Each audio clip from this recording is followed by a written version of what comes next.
The Amazing Adventures of Spotty Spindle by Liam Dale. Chapter 1. In Dreams. Who is the new boy? The crowd were asking. The atmosphere was charged, electric. The sense of anticipation and excitement was almost too much to bear. The noise was building up to an ear-bursting crescendo. Who could possibly challenge the Gazelle and Lightning Frank? Between them, they had dominated English schoolboy cross-country running for the last 2 years. They were unbeatable, everyone knew that, and both of the young athletes were almost certainly Olympic gold medalists in waiting. There was less than 50 yards to go. Eric Haslam, the boy nicknamed the Gazelle, and Lightning Frank Briscoe were neck and neck in the race, and looming large in their peripheral vision was the completely unknown athlete, the new boy, Nigel Spindle. Who is the newcomer? Does anyone know? 3 people in the crowd knew and were cheering wildly as everyone jostled for position alongside the finishing line. The sense of expectation and excitement was growing with every stride the 3 schoolboys took. Who could possibly challenge the great Gazelle other than Lightning Frank himself?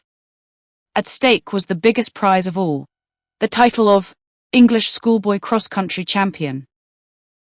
Like a military fighter pilot, Nigel Spindle switched on the afterburners. He felt a sudden surge of power and both pain and elation as his legs responded to the extra injection of adrenaline. Fighter plane high explosive adrenaline, his very own rocket fuel. Yard by hard-earned yard, inch by painful inch, he closed the gap. Haslam and Briscoe responded, both of them digging deep into their last reserves of energy, simultaneously gasping in surprise as Nigel Spindle, the completely unknown schoolboy athlete, began to gradually edge in front. The finishing tape was almost within his grasp. He pushed his chest forward in order to gain that all-important couple of extra inches. His lungs were at bursting point, gasping and grasping at every drop of oxygen available. His heart was pounding so loud that he could almost hear it above the cheering of the crowd. 3 people in the crowd were screaming frantically, "Go, Spotty, go, go!" The entire population of a northern mining village were glued to their living room televisions, screaming, "Go, Spotty, go, go!" The most coveted title in schoolboy athletics was only yards away, inches away, fractions away. Nigel, Nigel! For heaven's sake, your dinner is ready. Now stop daydreaming and eat your meal. Nigel Spindle opened his eyes. His breathing was heavy, his brow wet with sweat, his leg muscles bursting with unused energy. Unused rocket fuel was still surging through his heaving body. Would he ever win the title that he most coveted? He had been there so often in his dreams, yet whenever he neared the finishing line, something or someone always got in the way. Nigel Spindle could run like the wind. He never seemed to tire, yet the major prize of the cross-country circuit always seemed to elude him. Would it always be like this, he wondered? Surely one day he would cross the finishing line without interruption. He knew that it had been no more than a daydream, a regular experience he had lived with ever since the day his father died. But something very strange seemed to be happening to him lately. The dreams were becoming ever more vivid, often frighteningly so, and on occasions were so realistic that he was beginning to believe that they were actually happening. He appeared to be entering a world torn between dreams and reality, a twilight zone of make-believe. Chapter 2. An Introduction to Scarface. Nigel Spindle was an academic, a swot, a teacher's pet. Sport in any of its various guises had always seemed so pointless. What was the sense in knocking a piece of plastic into a hole and then taking it out again? Golf was the most pointless sport of all, he was sure of that. Football and rugby were perhaps equally pointless. Why would anyone want to run around a field chasing an even bigger piece of plastic when they could be reading and memorizing an encyclopedia, solving unsolvable puzzles, or surfing the internet for knowledge that wasn't yet really known generally? Future enlightenment, future inventions, future potential daydream adventures. Ever since he had been a child, all forms of sport and schoolboy games had taken a back seat in his never-ending quest of acquiring even more knowledge. Running was somehow different to all the other sports. It was pure, it was clean, it was the perfect coming together of mind and body, and it did not require the imposition of man-made rules to influence the result. There could be no cheating, nor relying upon team members to pull their weight. Success or failure was purely dependent on the individual, and Nigel Spindle could run like the wind.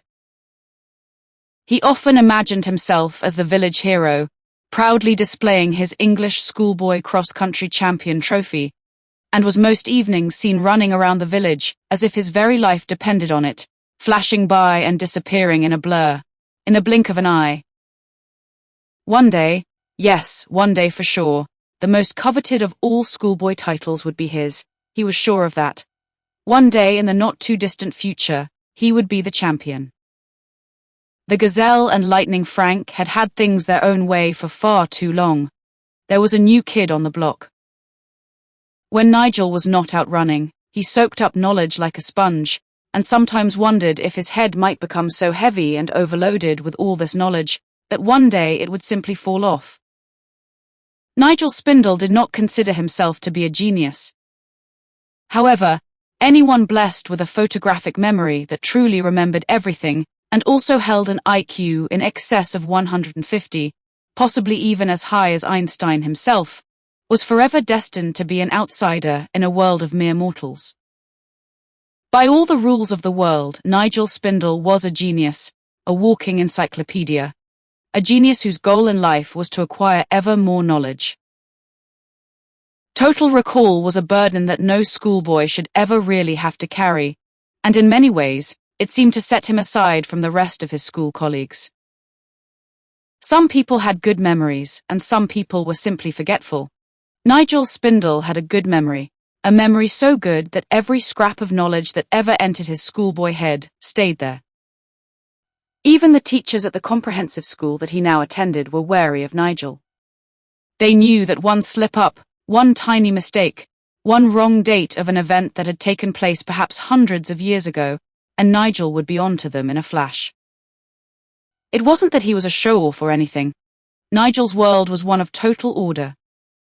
There was no room for mistakes. Everything had to be positioned in its rightful place, even if it meant the occasional embarrassing moment for one of his schoolteachers. Nigel never raised his arm in the classroom in order to answer questions. The teachers rarely asked him to, unless of course they themselves had forgotten the answer. Nigel always knew, so the whole exercise of sticking his arm in the air was completely pointless. For Nigel, the whole of his academic day was spent daydreaming. There were days when he traveled the world. He surfed the mountainous waves in Hawaii. He climbed Mount Everest with Hillary and Sherpa Tenzing. He fought alongside Jim Bowie and Davy Crockett at the Alamo. He sailed in the Beagle to the Galapagos Islands with Charles Darwin. He piloted the final descent of the first moon landing and observed as Neil Armstrong and Buzz Aldrin took mankind's first steps on the moon. He had stood by the finishing tape, cheering wildly as Sir Roger Bannister became the first man alive to break the 4-minute barrier for the mile. There were even visits to Hogwarts, when both he and his best friend Harry Potter fought the forces of evil together, saving Hermione's life on more than one occasion. He had become quite attracted to Hermione. In many ways, she reminded him of Isabella. Of course, Isabella was just a girl and not a Hermione. Hermione was. Well, Hermione was much more than just a girl. She was Hermione. Nothing seemed to be beyond his grasp, or his ability, and his adventures always seemed to be so real. So real, in fact, that as the school bell had rung for the end of the day a couple of weeks earlier, he had discovered painful scratch marks down one of his arms, where the lion had attacked him as he had trekked through the African savannah in one of his daydreams. It had to have been a daydream, of course, as he had never left his school desk. Mrs Malchite had been taking the geography lesson and was excitedly explaining the reasons for the great African wildebeest migration. So how had the scratch marks appeared beneath his school uniform? His whole arm had become infected, and a painful injection of antibiotics was needed. The doctor had looked puzzled at the scratches, declaring that he had never before seen anything quite like them. He likened them to the scratches that could only have been inflicted by an angry cat, only this cat was definitely no little pussy. Nigel had been equally puzzled, and a little concerned that his daydreaming was perhaps entering a slightly more dangerous dimension than mere dreams and schoolboy fantasies. Mrs Malchite had droned on, and as so often happened, he became ever sleepier. His landscape changed from his classroom to the African savannah. He was on safari in the Serengeti, an amazing national park in Tanzania, East Central Africa, in a place that seemed to be identical to the one that he had been watching on television the previous evening. His Maasai warrior guide carried only a spear and a camera. Neither of them had spotted the pride of lions concealed in the long grass, as both were much too busy taking photographs of the elephants. The female lion, with an angry red scar on one side of her face, had attacked the guide, and the big male had pounced on Nigel, scratching his arm with its bacteria-ridden claws, before opening its giant jaws and lunging forward in order to deliver the coup de grace and crush his neck. Nigel closed his eyes. Dinner was about to be served, and he was on the menu. The daydream was shattered by the sudden ringing of a bell.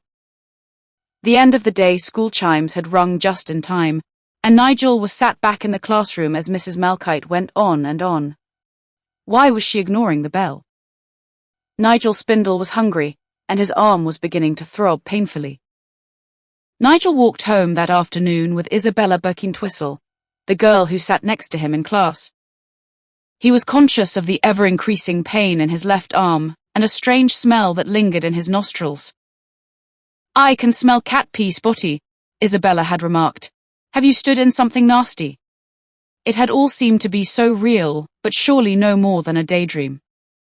Yet where had the scratches come from when Africa was several thousand miles away? A few days later, both Nigel and Isabella stared in amazement at the photographs. He had just collected the prints from the camera shop and was excited at the prospect of once again seeing the magnificent country manor that he had visited with his mother the previous week. "You didn't tell me about the elephant, Spotty." Isabella looked confused as she fingered through the photographs one by one. "There were no elephants there when Father took me a few weeks ago, so where did they come from? And isn't that a lion walking towards the camera?" Where indeed did the elephants come from, Nigel wondered, and Isabella was right, as there was definitely a lion in the picture. In fact, a lioness no less, with a vivid red scar running the length of her face. A man-eating lioness known as Scarface, to the terrified African tribesmen of the Serengeti. Chapter 3. A horrible name. Spotty Spindle did not have spots. Nevertheless, only his mother ever called him Nigel. To everyone else, even his schoolteachers, he was known as Spotty. As far back as he could remember, he had only ever had one spot in his entire life, but what a spot it had been. Of all the embarrassing places to grow the biggest carbuncle the school had ever seen, none could have been worse than the one chosen by Nigel's spot. The tiny red swelling appeared right on the end of Nigel's nose on the very morning of his 12th birthday. Over the next few days, seemingly fueled by a never-ending application of anti-spot cream, it continued to grow and grow until it was large enough to almost obscure his entire nose. Spots, boils, and carbuncles are supposed to burst and disappear after a few days. Nigel's spot enjoyed the limelight and sat proudly on the end of his nose as a bright red beacon for several weeks. He doubted that he would ever shake off the name, so he now accepted it, and in many ways resolved to retain it as a badge of honor. The spot just grew and grew. At the time, Nigel had been teased mercilessly, and the only person who showed him any sympathy, any milk of human kindness, was Isabella Birkin-Twistle. Isabella was of course in the same class as Nigel, and somehow always managed to sit at the closest other desk. It was pretty obvious to the casual observer that she had a crush on him, This, however, was not reciprocated. Isabella was not his girlfriend. Isabella Birkintwistle was simply a friend who just happened to be a girl. Nigel was much too busy acquiring knowledge and daydreaming of exotic faraway places and adventures to even notice that Isabella was a girl. Nevertheless, their friendship was genuine, if perhaps one-sided in the emotional stakes.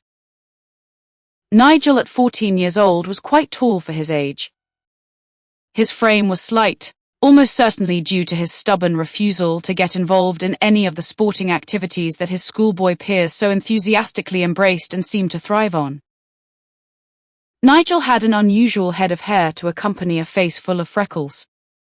It always seemed that every individual yellowy blonde hair stubbornly faced in a different direction, and any attempt by either his mother or the local barber to create any form of style had always resulted in failure. Mrs Malchite often described it as an upside-down bird's nest. He was also fatherless and refused to ever discuss anything relating to his earlier life when his dad had been alive. There was nothing to discuss. They were both returning home from the gymnasium when the gunman had struck, 3 bullets entering his father's chest. Nigel's immature 5-year-old mind had switched off and become a complete blank. No one knew why his father had been targeted. Simon Spindle had been a well-respected man in the northern mining village where they lived. He was also a boxing champion, an ABA middleweight, and on turning professional had fought his way up the rankings. The very week of his murder, he had won the final eliminator for the professional British title by knocking out Bomber Blackstone, a hard, fierce man who lived in the next coal mining village, a little more than half a mile from Nigel's home. Bomber Blackstone had taken Nigel's father's place in the final and had emerged as British champion, making lots of money in the process. Bobby Blackstone was Bomber's son and was in the same class as Nigel, acquiring for himself the unenviable name of Bully Blackstone for obvious reasons. Despite his amazing memory and his total recall, Nigel Spindle had no memories of the shooting, nor had he any recollections whatsoever of his father preceding the shooting. It was as if his subconscious mind had erected an impenetrable barrier for his own protection. He had tried to break through on many occasions, knowing that once inside, he may well be putting the lives of both his mother and he in danger. Somewhere in those deep, impenetrable recesses was a picture of his father's killer. At the moment, he could not find that mental image, no matter where or how hard he looked for it. Spotty Spindle always believed that one day, destiny would come calling and deliver the picture. What he would do with it, he had no idea. He would seek the advice of his good friend Sherlock Holmes. Mr. Holmes always came up with an answer, and together they would write another book. Whenever he had a problem, the enigmatic Sherlock Holmes would appear in Spotty's daydreams, and together they would scour the country looking for crimes to solve.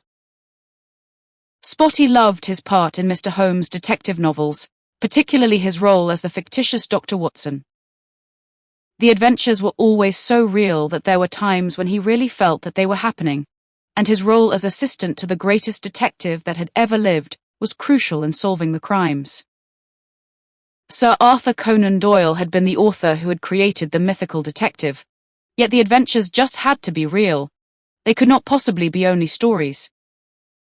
Moriarty, the arch-villain in several of the novels, had put both Nigel and Mr. Holmes' lives in danger on numerous occasions. Maybe, just maybe, Sir Arthur Conan Doyle had been the fictional character, and Sherlock Holmes was in fact the real one. Chapter 4. Robinson Crusoe. The mathematics class was boring. Nigel knew all about algebra. He had been doing it since he was 3 years old and could not understand how anyone could possibly be confused by such a simple subject. Mrs. Malchite droned on and on. He closed his eyes and suddenly, the A plus B equals C equation disappeared from his vision and he felt himself drifting into yet another adventure. He was gasping for breath. His clothes were pulling him under the water as the great white shark circled him menacingly. His lungs were at the point of bursting. As recorded in many instances of near drowning, his life began to flash before him, and images appeared in his mind. He could clearly see his father's strong, handsome face.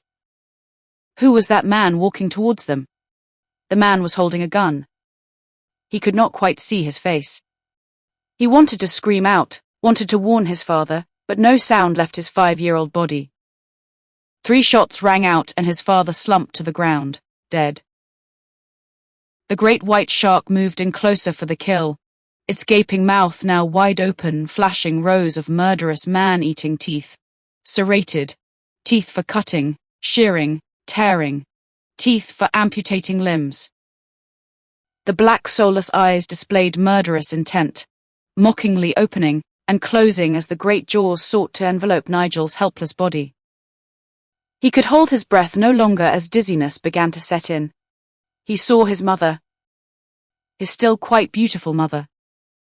A mother who had suffered the agony of losing the only man that she had ever loved, and who for the last 9 years of her life had devoted her every last ounce of energy to her son in an effort to lessen the pain. There was Isabella, almost knocking out Bully Blackstone with her school satchel. Dying wasn't really so bad. Dying brought instant clarity to forgotten memories. Suddenly, he felt an arm around him. The pointed stick was thrust into the gaping jaws of the great white, its eyes momentarily opening and again rolling shut as it moved in for the man-eating mouthful. It tried to bite, but the stick was firmly jammed between its giant jaws, and it was unable to close them around Spotty's body. With a flick of its giant tail it was gone, angry to have been robbed of its meal. Nigel Spindle passed out, his lungs taking in one final great gulp of seawater. His heart stopped beating, and his brain began to close down as it became starved of oxygen. "Spotty, wake up, Spotty." Mrs Malchite's voice seemed to rise an octave. She was becoming angry, anger tinged with concern. Nigel Spindle opened his eyes and began to cough, at the same time gulping in great gasps of air. He swallowed and could taste the salt. "What is wrong with you, Spotty?" Mrs Malchite's voice had now reverted back to her rather deep, almost masculine growl. "Are you okay? You were gasping almost as if you were drowning. Have you got something stuck in your throat? Are you chewing gum or something?" "No, Mrs Malchite, it's just a frog in my throat." "I really don't know what to do with you, Spotty Spindle. Some days it almost seems as if you are somewhere else, even though I can see you sitting there. Now pay attention. For today's literature class, we will be reading Robinson Crusoe. Can anyone tell me the name of the author?" The class remained silent. "Tell them, Spotty." "Daniel Defoe, miss. First published in 1719. Daniel Defoe's classic Robinson Crusoe." "Thank you, Spotty. Now pay attention and stop daydreaming. Who was Robinson Crusoe? Does anyone other than Spotty know the answer to that one?" "Yes, Isabella. He was shipwrecked, Mrs Malchite, and marooned on an uninhabited island for over 20 years. "Well done, Isabella. Now I will read the first few chapters from the book which for centuries has been the world's most read work of fiction." Spotty Spindle's mind began to drift. He stopped breathing as Mrs Malchite read the book, droning on and on and on. Strong hands were pushing violently into Spotty's back. Great draughts of air were being taken into his lungs, replacing the great gulps of water that was shooting out. Sand had found a way into his nose and eyes. He was lying on a beach, waves of crystal clear warm water lapping around his ankles. "Spotty. You were gasping again. What on earth is wrong with you?" Mrs Malchite glared as she spoke, before she continued reading out loud from the book. Again, Spotty tasted the salt and rubbed his eyes, tiny flecks of sand sticking to his fingers, as his mind pictured the page that Mrs Malchite was reading from. He did not need to listen. He could clearly see every page and every word in the book whenever he wanted to. He had read the book in a little more than 2 hours when he had been 5 years old. Total recall was just that. Spotty Spindle could remember anything that he wanted to. Mrs Malchite droned on, and on, and on. The strong hands turned him over, kindly eyes smiling, as the handsome face of the golden-haired, bearded man appeared in Spotty's view. He glanced around. There were luscious palm trees, heavy with the weight of coconuts, smaller big-leaved trees from which hung bunches of luscious bananas, and a myriad of tropical fruits. He visibly shuddered as the gaping mouth and enormous vicious-looking teeth of the great white shark sprang into his by now semi-conscious vision. "Hello, am I glad to see that you are still alive? I thought that we were both goners there as the shark closed in. Those devils never take prisoners, especially when they are hungry." The man continued to smile as he spoke. "I'm Robinson Crusoe, and who are you?" Nigel Spindle gasped in disbelief as he spoke. "I'm Spotty Spindle." The end-of-day school bell rang. Spotty was back in the classroom. He loudly spat out a few grains of sand. Mrs Malchite glared. It was time to go home. Everyone was always relieved when Friday evening came around. Mrs Malchite's voice boomed over the sound of the school bell. "I want everyone to read the full Robinson Crusoe novel over the weekend. On Monday morning, we will begin to discuss Robinson himself in detail, and of course his companion. Who can tell me his companion's name?" "It was Nigel Spindle, Mrs Malchite." "Don't be so absurd, Spotty." "It was Man Friday, Mrs Malchite." "Well done, Isabella." Somehow Spotty had the feeling that he and Isabella may both be right. Robinson Crusoe was definitely not finished with him yet. Spotty could feel an adventure coming on. His whole body began to tingle with excitement. He wondered if he should take Isabella along. Perhaps not. Some of his adventures could be quite scary, and Isabella was a girl and probably would not understand the dangers. Then again, why not? Isabella Birkintwistle could more than take care of herself. She had sent Bully Blackstone sprawling with one swipe of her school satchel one day, as he had tried to wrestle Spotty's dinner money away from him. Like all bullies, Bully Blackstone always backed away when confronted, and he now gave both Spotty and Isabella a wide berth. Chapter 5. Dinner at the Birkintwistles. It was a couple of minutes before midday, as Spotty Spindle stood in front of Birkintwistle Manor, looking up in awe at the large imposing front door. Isabella had invited him for dinner as they had walked home from school the previous day. "You can't go to the manor house dressed like that, Nigel," Spotty's mother had said. "The Birkintwistles are millionaires. Do something with your hair. It looks a mess, and take off those old jeans. Put something a little more formal on. And don't forget to say hello to Isabella's father for me." The manor house stood alone at the top of a small rise on the outskirts of the relatively poor, working-class mining village, and was surrounded by a wonderful wooded area that allowed a limited, yet almost teasingly mystical panoramic view of the surrounding countryside, while completely blanking out the village itself. Some of the trees were rumored to be several hundred years old, and living noisily in the uppermost reaches, high above the more prominent and easily climbed branches, was the biggest rookery in the county. The colony of rooks had been a feature of the village for as long as anyone could remember. Tales of their arrival on the same day as Napoleon's defeat at the Battle of Waterloo in 1815, creating an enduring legend. Spotty turned from the door and looked up at the noisy rooks. Waterloo. He silently mouthed the words. Now that would be an interesting adventure. He could ride alongside the Duke of Wellington, sword in hand.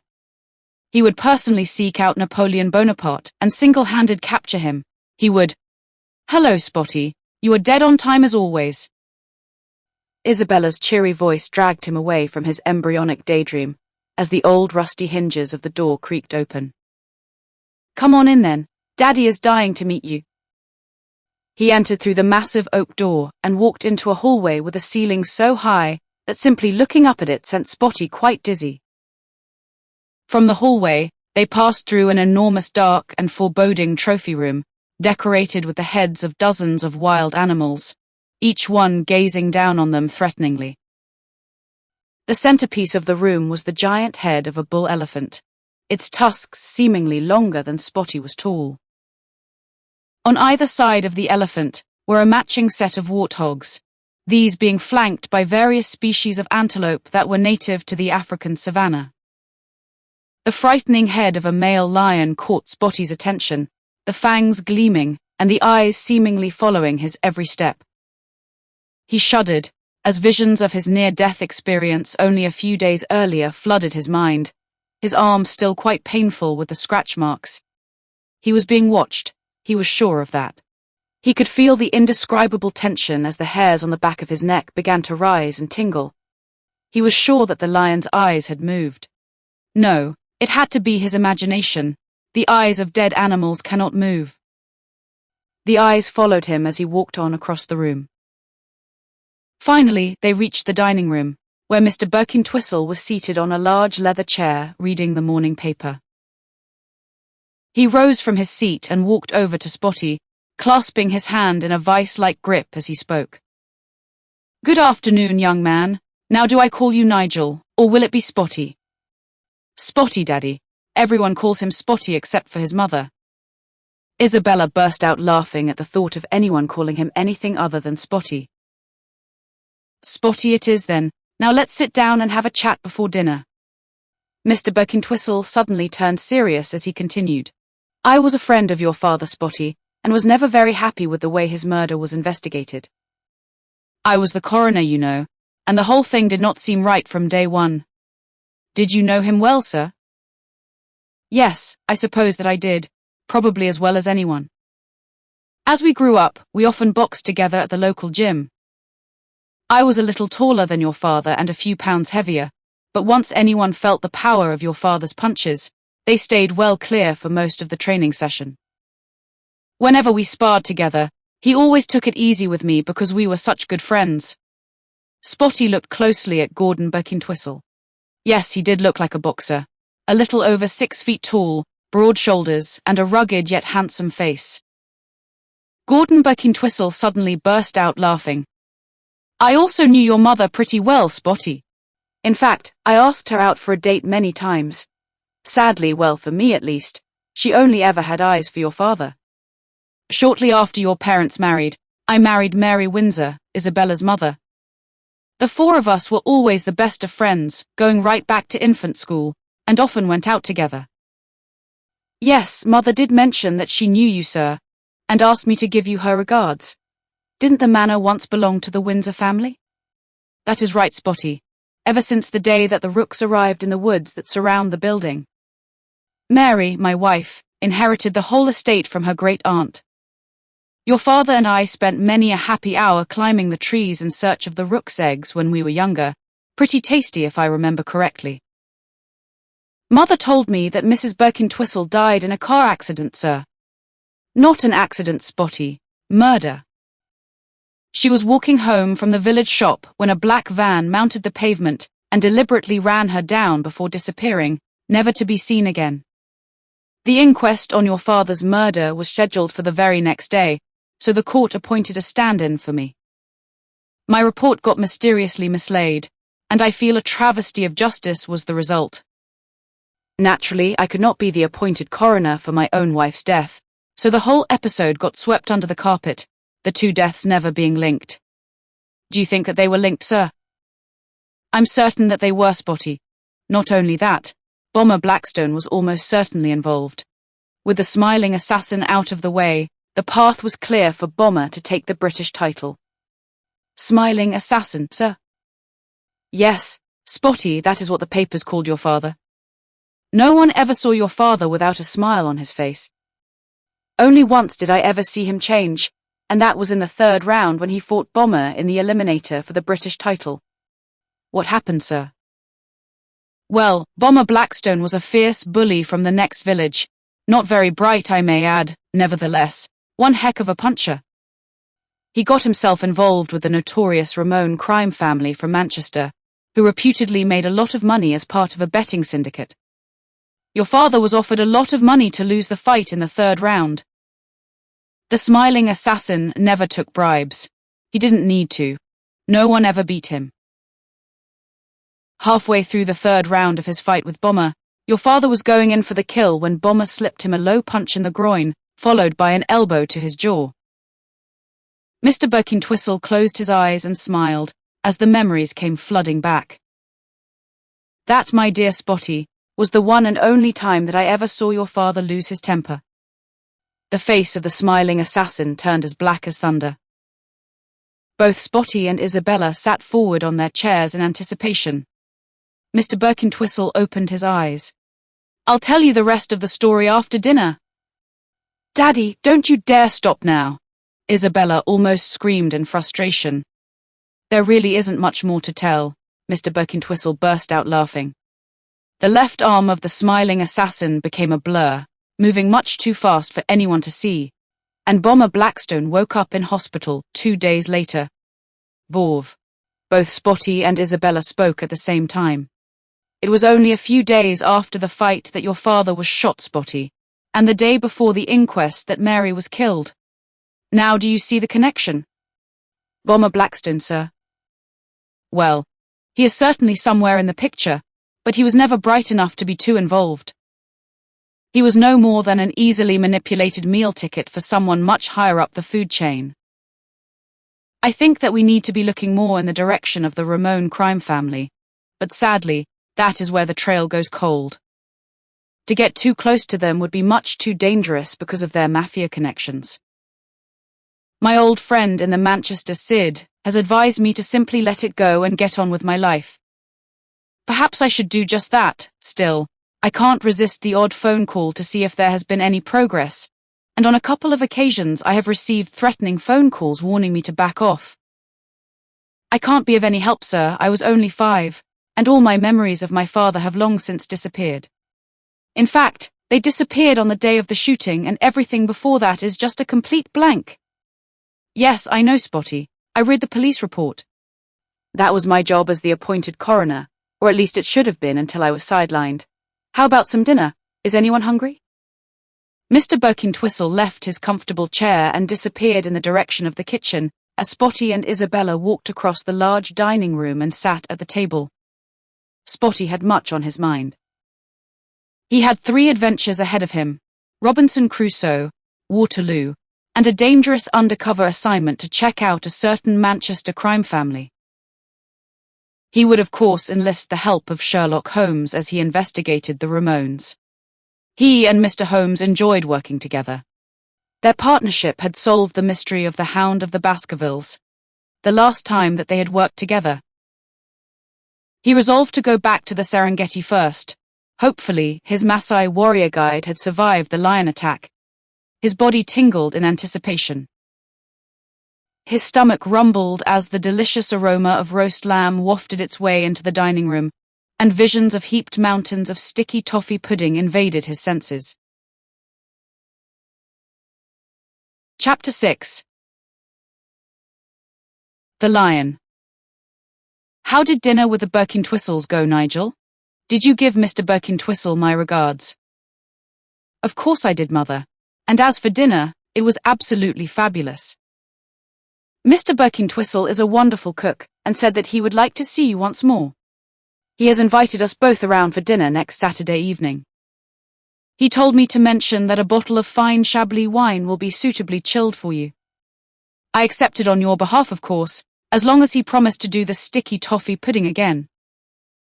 Susanna Spindle suddenly froze as she felt herself blushing. Her hands began to tremble. She was feeling magically young and vulnerable again, experiencing all the uncertain excitement of a first date. Gordon had remembered that Chablis was her favorite wine after all these years. She had always had a soft spot for Gordon Birkintwistle since their school days, and then Simon Spindle had come along, not literally as they had grown up together, but one evening something clicked, and together they fell head over heels in love with each other. Since that wonderful evening, she had barely noticed any other man. She had been literally swept off her feet. The sudden breathtaking emotional impact was the equivalent of love at first sight and had been mutual. Less than 1 year later, they had married. Mrs. Susanna Spindle suddenly felt very lonely. Had it really been 9 years since Nigel's father had been murdered?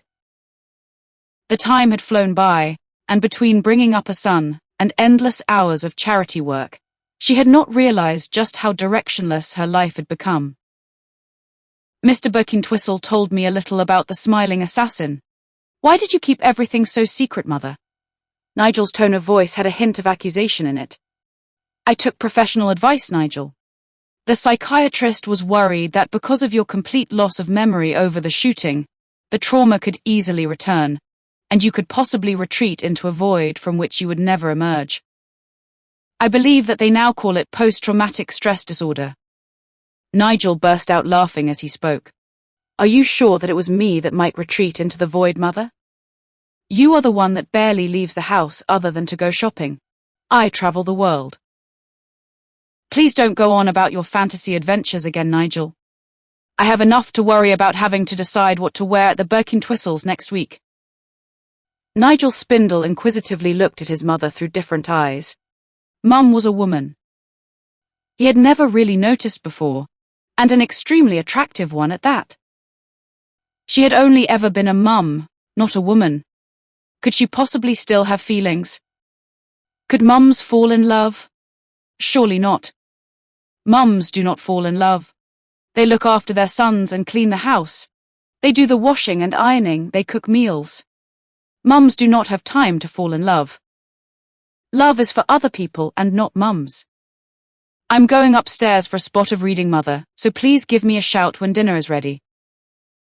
Spotty Spindle disappeared upstairs, and Mrs. Susanna Spindle continued with her ironing, her mind in turmoil as she wondered what dress to wear at the Birkintwistles next week. Spotty felt a little sleepy, the writing on his computer screen blurring. Bang! He awoke with a start. It was hot, and he felt a shooting pain in his left arm. The big male lion dropped dead at Spotty's feet, its mouth and eyes still wide open, and its enormous fangs gleaming menacingly in the hot African sun. The female lion with the angry red scar on her face released her grip on the Maasai warrior's arm and glared threateningly at Spotty before running into the undergrowth. The herd of elephants that Spotty and the guide had been photographing stampeded as the big bull trumpeted out its warning. What on earth are you doing so far away from the camp, Spotty? Do the pair of you both have a death wish? This pride of lions has been on the rampage attacking the tribesmen for well over a year now, and the pair of you come armed with no more than a spear and a couple of cameras. Sorry, Mr. Birkintwistle. I thought that this part of the park was safe. Gordon Birkintwistle took off his safari helmet and wiped the sweat from his brow as he spoke. There is nowhere safe in Africa, Spotty. Sometimes, the animals will travel over 50 miles a day in search of food, and if it hadn't been for my trusty old Bessie here, the pair of you would have been lunch for Scarface and her pride. Gordon Birkintwistle stroked and reloaded old Bessie, his powerful hunting rifle, as he continued. At least I now have a fine specimen for my trophy room. That sure is one big and powerful animal. Your arm is bleeding where he scratched you, Spotty, and your guide does not look so happy either. We had better get back to camp and get both of your wounds dressed before they become infected. As the three of them trekked back to camp, Gordon Birkintwistle explained to Spotty his reason for being in the national park. I have been employed by the Tanzanian government to keep tabs on the very pride of lions that attacked you. He again took off his helmet and wiped his brow before going on. It seems that the pride is being led by a rogue female known as Scarface, who has decided that human flesh is tastier and easier to catch than her normal diet, and so far, over 50 people from the local villages have been killed and eaten. I would guess that she is the one that attacked your guide here. You have both had an incredibly lucky escape. We could, however, have a problem tonight, Spotty. Why is that, sir? This lioness is like no other lion that I have ever encountered before. She is smart beyond belief and incredibly vindictive. Now that I have killed her mate, Scarface will hold you responsible and will be coming for you. Didn't you see the way she glared at you before running off? I've studied her for so long now that I almost know how she thinks. Nothing will stop her until either she or you lie dead. As the three entered the temporary camp some 10 miles away from their main base camp, a girl appeared and shouted out in concern. Spotty, you are injured. Your arm is bleeding. Hello, Isabella. Your father didn't tell me that you were with him. There was a menacing, blood-curdling roar in the distance. Mr. Birkintwistle reloaded old Bessie. An attack seemed imminent. Mr. Birkintwistle had studied Scarface for months and knew that she would follow Spotty to the ends of the earth in order to exact revenge for the loss of her mate. Nigel! Nigel! Dinner is ready. Wash your hands and come down before it goes cold. Susanna Spindle shouted from the bottom of the stairs. Spotty Spindle washed his hands and went downstairs for dinner as summoned. What is that smell, Nigel? It smells like cat pee. Have you stood in something nasty? I have no idea what you are on about, Mother. I can't smell anything. Spotty Spindle smiled as he ate his dinner, conscious of the throbbing pain in his left arm. There was much more to Mr. Birkintwistle than met the eye. He had been one of the diminishing bands of great white hunters that he had read about so often, and now he had appeared in his daydreams. His face adopted an almost whimsical expression as he stabbed open a grilled tomato, the juice squirting down his shirt. He imagined that the tomato had been the lion, and he was defending himself. Do be careful, Nigel, his mother scolded.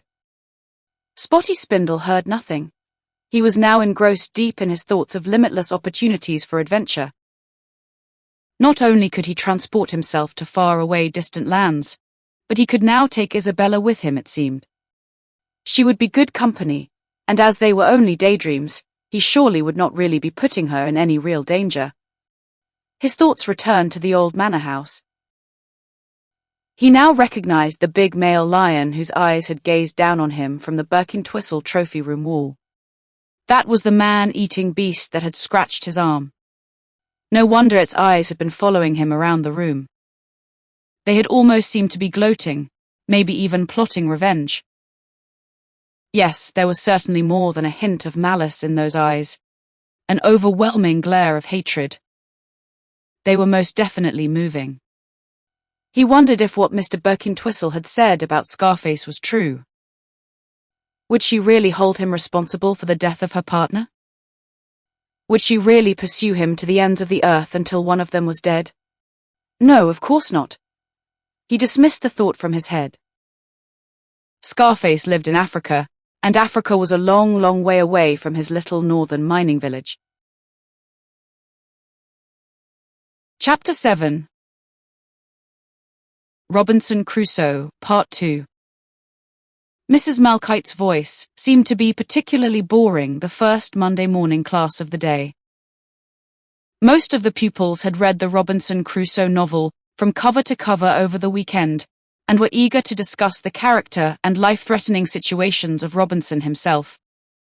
Mrs. Malchite, however, seemingly wanted to spend the entire day engrossed in the author's writing style. There had been no mention of the great white shark in the novel, and Spotty wondered why not. Robinson had rescued Man Friday from the cannibals and not the shark, so why had the author ignored that especially important fact? Spotty Spindle grimaced as he pondered whether it was better to be eaten by the cannibals or the shark. Either way, neither option particularly appealed to him. He had seen supposed real pictures of people being cooked alive in giant cooking pots before being eaten by cannibals. I'll take the shark, he said out loud. What did you say, Spotty? Isabella said. What was that about a shark? There was a knock on the door, and a pupil from another class entered to inform Mrs. Malchite that the headmaster would like to have a word with her. As Mrs. Malchite left the room, Isabella turned her head to one side and whispered, Wouldn't it be wonderful, Spotty, if we could only join Robinson Crusoe and Man Friday on their desert island? There would be no more school and no more boring old Mrs. Malchite. We could spend the entire day fishing and collecting food, maybe even simply swimming and lounging around in the sun. What about the great white shark, Isabella? Robinson always had to be wary of him. I never read anything about any shark in the book, Spotty. You were just teasing me. Mrs. Malchite re-entered the room with a concerned look on her face.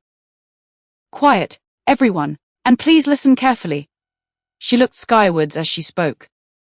I know that this is going to sound rather silly, but we have to take it seriously. The headmaster has received reports of a giant cat, possibly a lion, roaming around the school premises sometime during the night. It was only spotted on one occasion by a man leaving the pub, so he was probably drunk. Men do seem to have an unfortunate habit of seeing strange things when they have been drinking. The class laughed. Spotty's mind flashed back to what Mr. Birkintwistle had told him about Scarface. Surely, she had not appeared in northern England simply to seek revenge for the death of her mate. Mrs. Malchite continued, this time with a smile on her face, her voice containing almost mocking inflections. The police are checking out all of the zoos within a 50-mile radius and have arranged transport home this evening for every pupil. In the meantime, no one is to venture outside the school grounds. Now, back to Robinson Crusoe. Scarface, Spotty Spindle whispered to himself. I wonder if Mr. Birkintwistle still has old Bessie at home. Mrs. Malchite droned on and on and on. Spotty. He once again heard the gentle swish of the waves as they broke on the shoreline, and felt the tropical sun beating down on him. What kind of a silly name is that? Why would any mother call her son Spotty? Robinson Crusoe grinned. Robinson is a pretty strange name where I come from, sir, and was usually only found on jam jars. Sadly, it was discontinued in December 2008, having been around for well over 100 years. The golden-haired stranger laughed. He could still visualize his upbringing in England, and had enjoyed Robinson's blackcurrant jam and toast on many occasions when he had been young. Taking Spotty's hand, he pulled him to his feet. Why don't we take a stroll along to my island palace? There is someone that I would like you to meet. Man, Friday, sir. I very much doubt that she would take kindly to you calling her a man, Spotty. As Spotty and Robinson walked along the golden sand, a pair of black, soulless eyes followed their progress, the dorsal fin cutting quietly through the shimmering, crystal-clear water. Mrs. Malchite screamed and made a dash for the door. The sound of growling and clawing filled the room as she pressed the button on the handle of the wooden door in order to secure the lock. Children screamed. Mrs. Malchite screamed. A police siren sounded. The lioness was now clearly visible through the glass panel in the classroom door, her deep red scar seemingly glowing and pulsating with anger as she focused her eyes on Spotty. Their eyes met. Time momentarily became frozen as visions of that fateful day in the African Serengeti flashed before both of them. Spotty Spindle physically felt the force of the hatred that Scarface was directing at him. He was hypnotized, immobilized, barely able to breathe. This was no daydream. This was a living nightmare. Isabella Birkintwistle threw her arms around Spotty's neck, her terrified scream trapped in her throat, unable to escape. Everything suddenly went quiet as the police car pulled up outside the classroom window, its siren blaring. There was no longer any lioness, only scratch marks down the outside of the classroom door, and a lingering smell of cat pee filling the room. It was some 2 hours later that a special school bus arrived to take the pupils home, with police officers armed with rifles standing guard as Spotty and Isabella climbed on board. Someone was obviously playing a hoax on the school. The headmaster informed the class, trying to reassure the still traumatized, more sensitive pupils. Nevertheless, it was wise to take precautions. Spotty was worried. He recognized that this was no hoax. Were his daydreams putting everyone in danger? A pair of interested eyes followed his progress from a nearby clump of bushes as he boarded the bus. Chapter 8. Dinner at the Birkintwistles, Part 2. Susanna Spindle was nervous. So nervous that her hands trembled, and the butterflies in her stomach seemed to have turned into wasps, each one of them stinging her in turn. Was she really going to have dinner with Gordon Birkintwistle, the man that everyone had expected her to marry? That, of course, was before Simon Spindle had come along and swept her off her feet.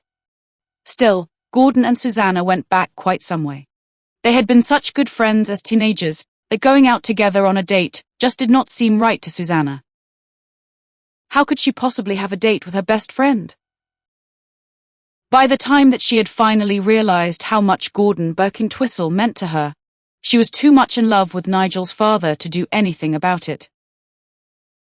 Unknown to Susanna, Gordon Birkin-Twistle had never stopped loving her, and it was often thought that his marriage to Mary Windsor, Isabella's mother, was an on-the-rebound moment to compensate for losing Susanna. "For heaven's sake, Mother, hurry up, we're going to be late."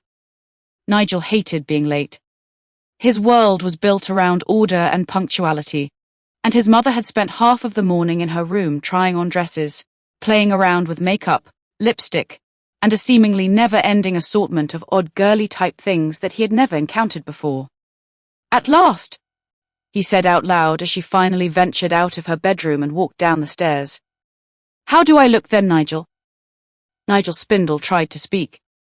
His lips moved, but the words remained stubbornly trapped inside his mouth. Who was the breathtakingly beautiful woman stood in front of him? This could not be his mother. This was a vision from a Hollywood movie. After seemingly minutes had passed, he finally spoke. "You look every bit as beautiful as Cinderella did, Mother, the first time that I met her." "Don't be silly, Nigel. Cinderella was a fairy story." "Yes, I know, Mother. I was the prince that married her. The ugly sisters hated me then, and still do every time I return to the palace." Susanna Spindle shook her head. Sometimes she believed that Nigel himself actually believed some of the fanciful stories that he told her. "Prince Charming indeed, not with hair like that." Susanna Spindle burst out laughing. "Go upstairs and comb it before we go, or I will leave you here." "Pretty nice house, Mother." Spotty noticed that her face had gone quite pale. "Yes, Nigel, Mr. Birkin-Twistle has done very well for himself. Wait until you see the lion, Mother.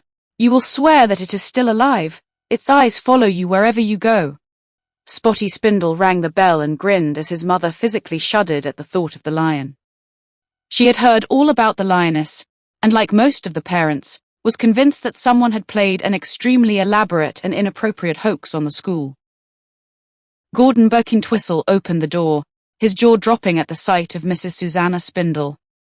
Their eyes met. Time moved back many years in one single blink of those eyes. Both Gordon and Susanna again saw each other as little older than teenagers. There was no difference, no change.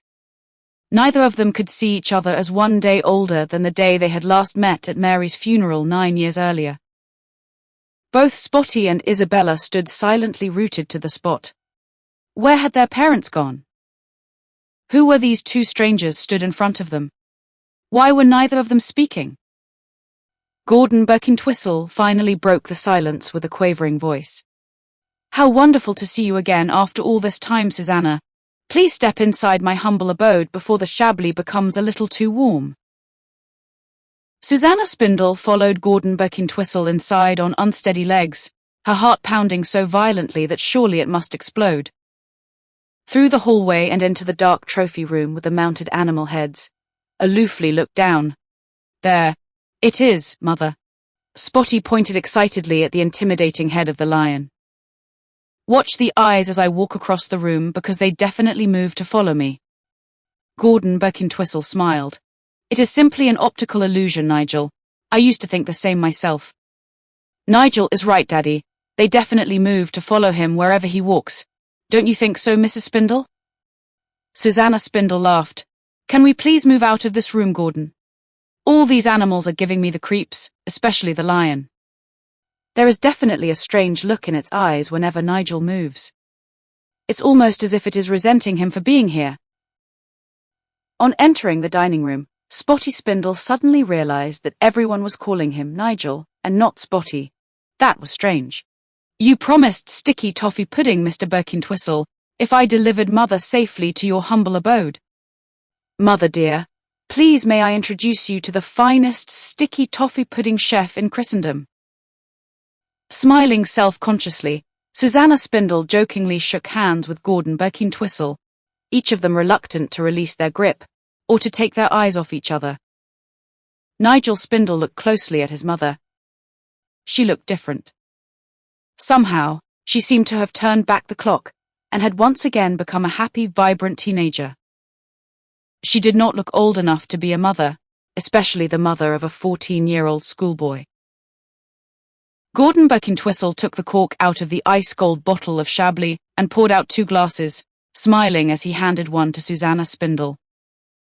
"To old times, Susanna," he said as their 2 glasses clinked together, "and to well-loved absent friends."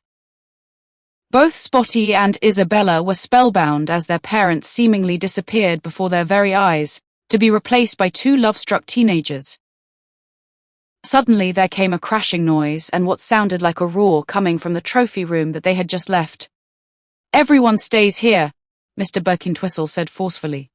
He walked briskly to a gun cabinet in one corner of the room, took out old Bessie, and slipped a bullet into the chamber before walking cautiously through the large oak door into his trophy room, switching on the light as he entered. Spotty, his mother, and Isabella remained motionless for what seemed like hours, when in fact little more than seconds were passing. "Can we come in now, Daddy?" Isabella asked, before walking into the room without waiting for a reply. "Where has the lion's head gone, Daddy?" Isabella looked confused. "And how has the door managed to open itself? I can clearly remember slipping on the latch after we all came inside. Someone must have broken in and stolen it, but why?" Nigel Spindle was becoming worried. His dreams and daydreams were beginning to leave the realms of fantasy and were once again beginning to enter the world of reality. He himself was possibly becoming a danger to everyone around him. Had Scarface returned to reclaim her mate? If so, was vengeance still on her mind? He had seen and physically felt the hatred and malice directed at him through the glass panel of the classroom door. "Is it just me, or can anyone else smell cat pee?" Isabella Birkintwistle said. Chapter 9. In Dreams. Spotty Spindle lay awake in bed. He was concerned. The evening at the Birkintwistles had gone far better than he could ever have imagined, and his mother had been radiantly happy. In a moment she had ceased to be the fussy, overprotective mum of recent years. In her place was a happy-go-lucky teenager, almost a girl again, a girl whose eyes sparked every time she glanced at Mr. Birkintwistle. He, in turn, had been almost boy-like the entire evening. This was not the reason for his concern. Scarface the lion troubled him. Somehow, she had wandered out of his daydreams and had resurfaced into his real life, at the same time reclaiming her mate. The big male lion's head on Mr. Birkintwistle's wall was dead, yet somehow the eyes betrayed its assumed demise. The eyes had moved, of that he was sure. They had followed him wherever he had walked. The eyes were alive, and now they were pretty close by, accompanied by Scarface. Were the pair of them seeking revenge? Mr. Birkintwistle had told him that either he or Scarface had to die, as they had walked back to their base camp in the Serengeti. He hadn't mentioned that it could ever happen back in his home village here in England. Why would he, and how could he possibly mention it? It had all been part of his daydream. Mr. Birkintwistle was not really there. He, Spotty Spindle, had not really been there. He had been sat in the classroom listening to Mrs. Malchite drone on. Then again, how had he received the scratches on his arm? Where had the elephants and lions come from in the photographs? There had been no elephants at the country manor and certainly no lions. It is not as if no one would have noticed them. How had his dreams turned into reality? He began to feel drowsy, as the mental pictures of Scarface disappeared to be replaced by the smiling face of Isabella. "Spotty. Thank God that you are still alive." Isabella Birkintwistle ran across the sandy beach from the palm leaf hut and flung her arms around him in happiness and relief. "Thank you for saving my Spotty, Robinson. I thought that I would never see him again." Robinson Crusoe smiled as he spoke. "I take it that the pair of you are acquainted. You must therefore have been on the same passenger ship that was capsized by the storm. Too many ships have disappeared in the Bermuda Triangle. The place has become a ship's graveyard. Were your parents with you when it went down?" "Yes, sir," Spotty replied. "They were together on one of the other lifeboats.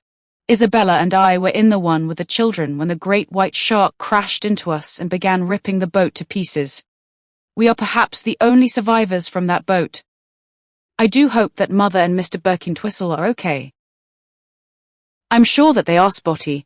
They will have the Navy and Air Force planes looking for them as we speak. Now what is for dinner, Isabella?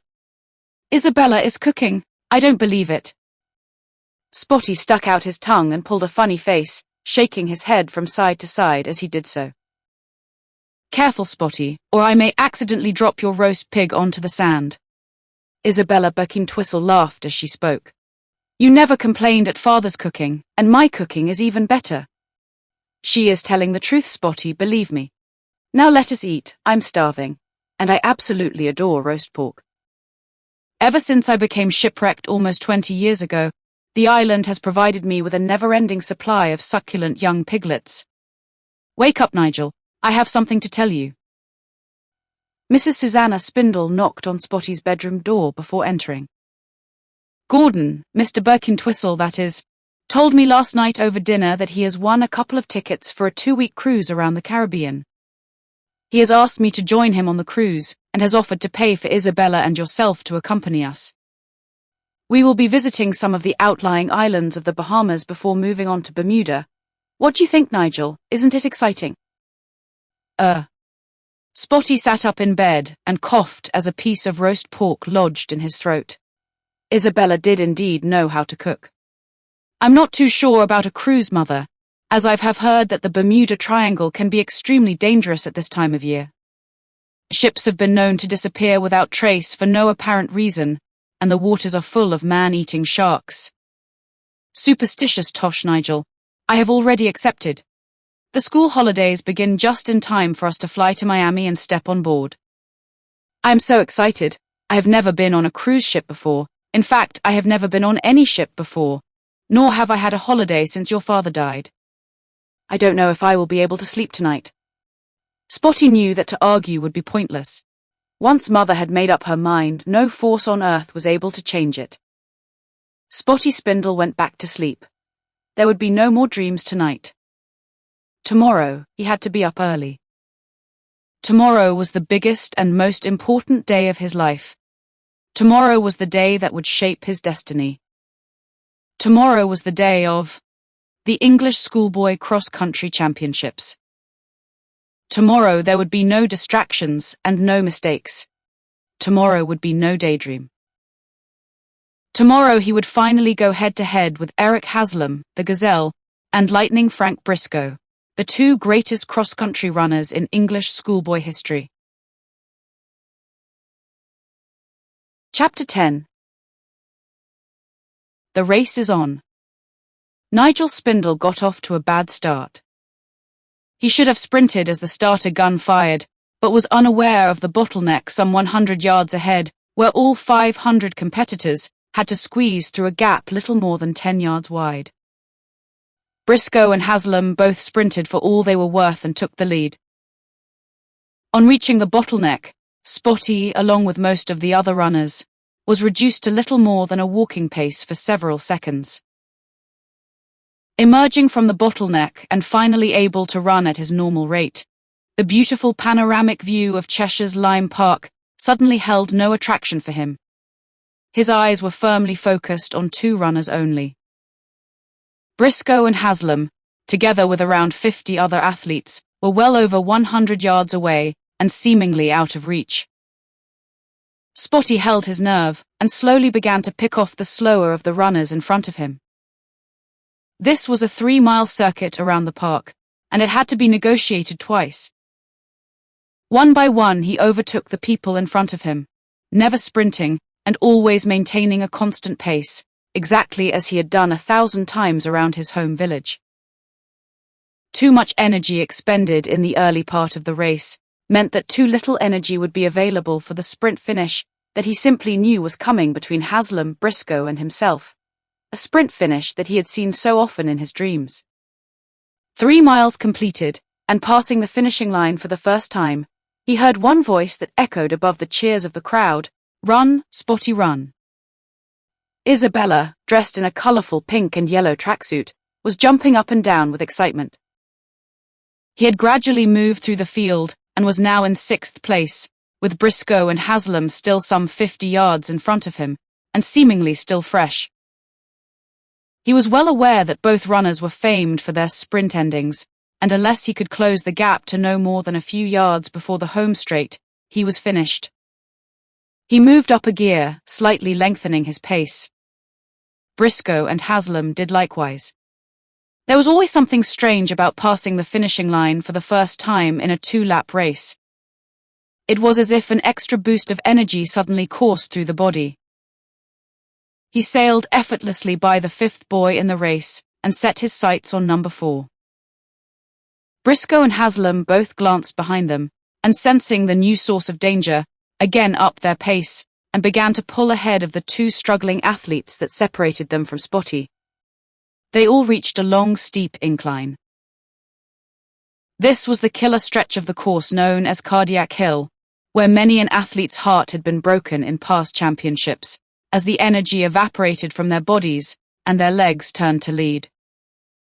Spotty kept his rhythm going, slightly shortening the length between each step so that his legs worked at maximum efficiency.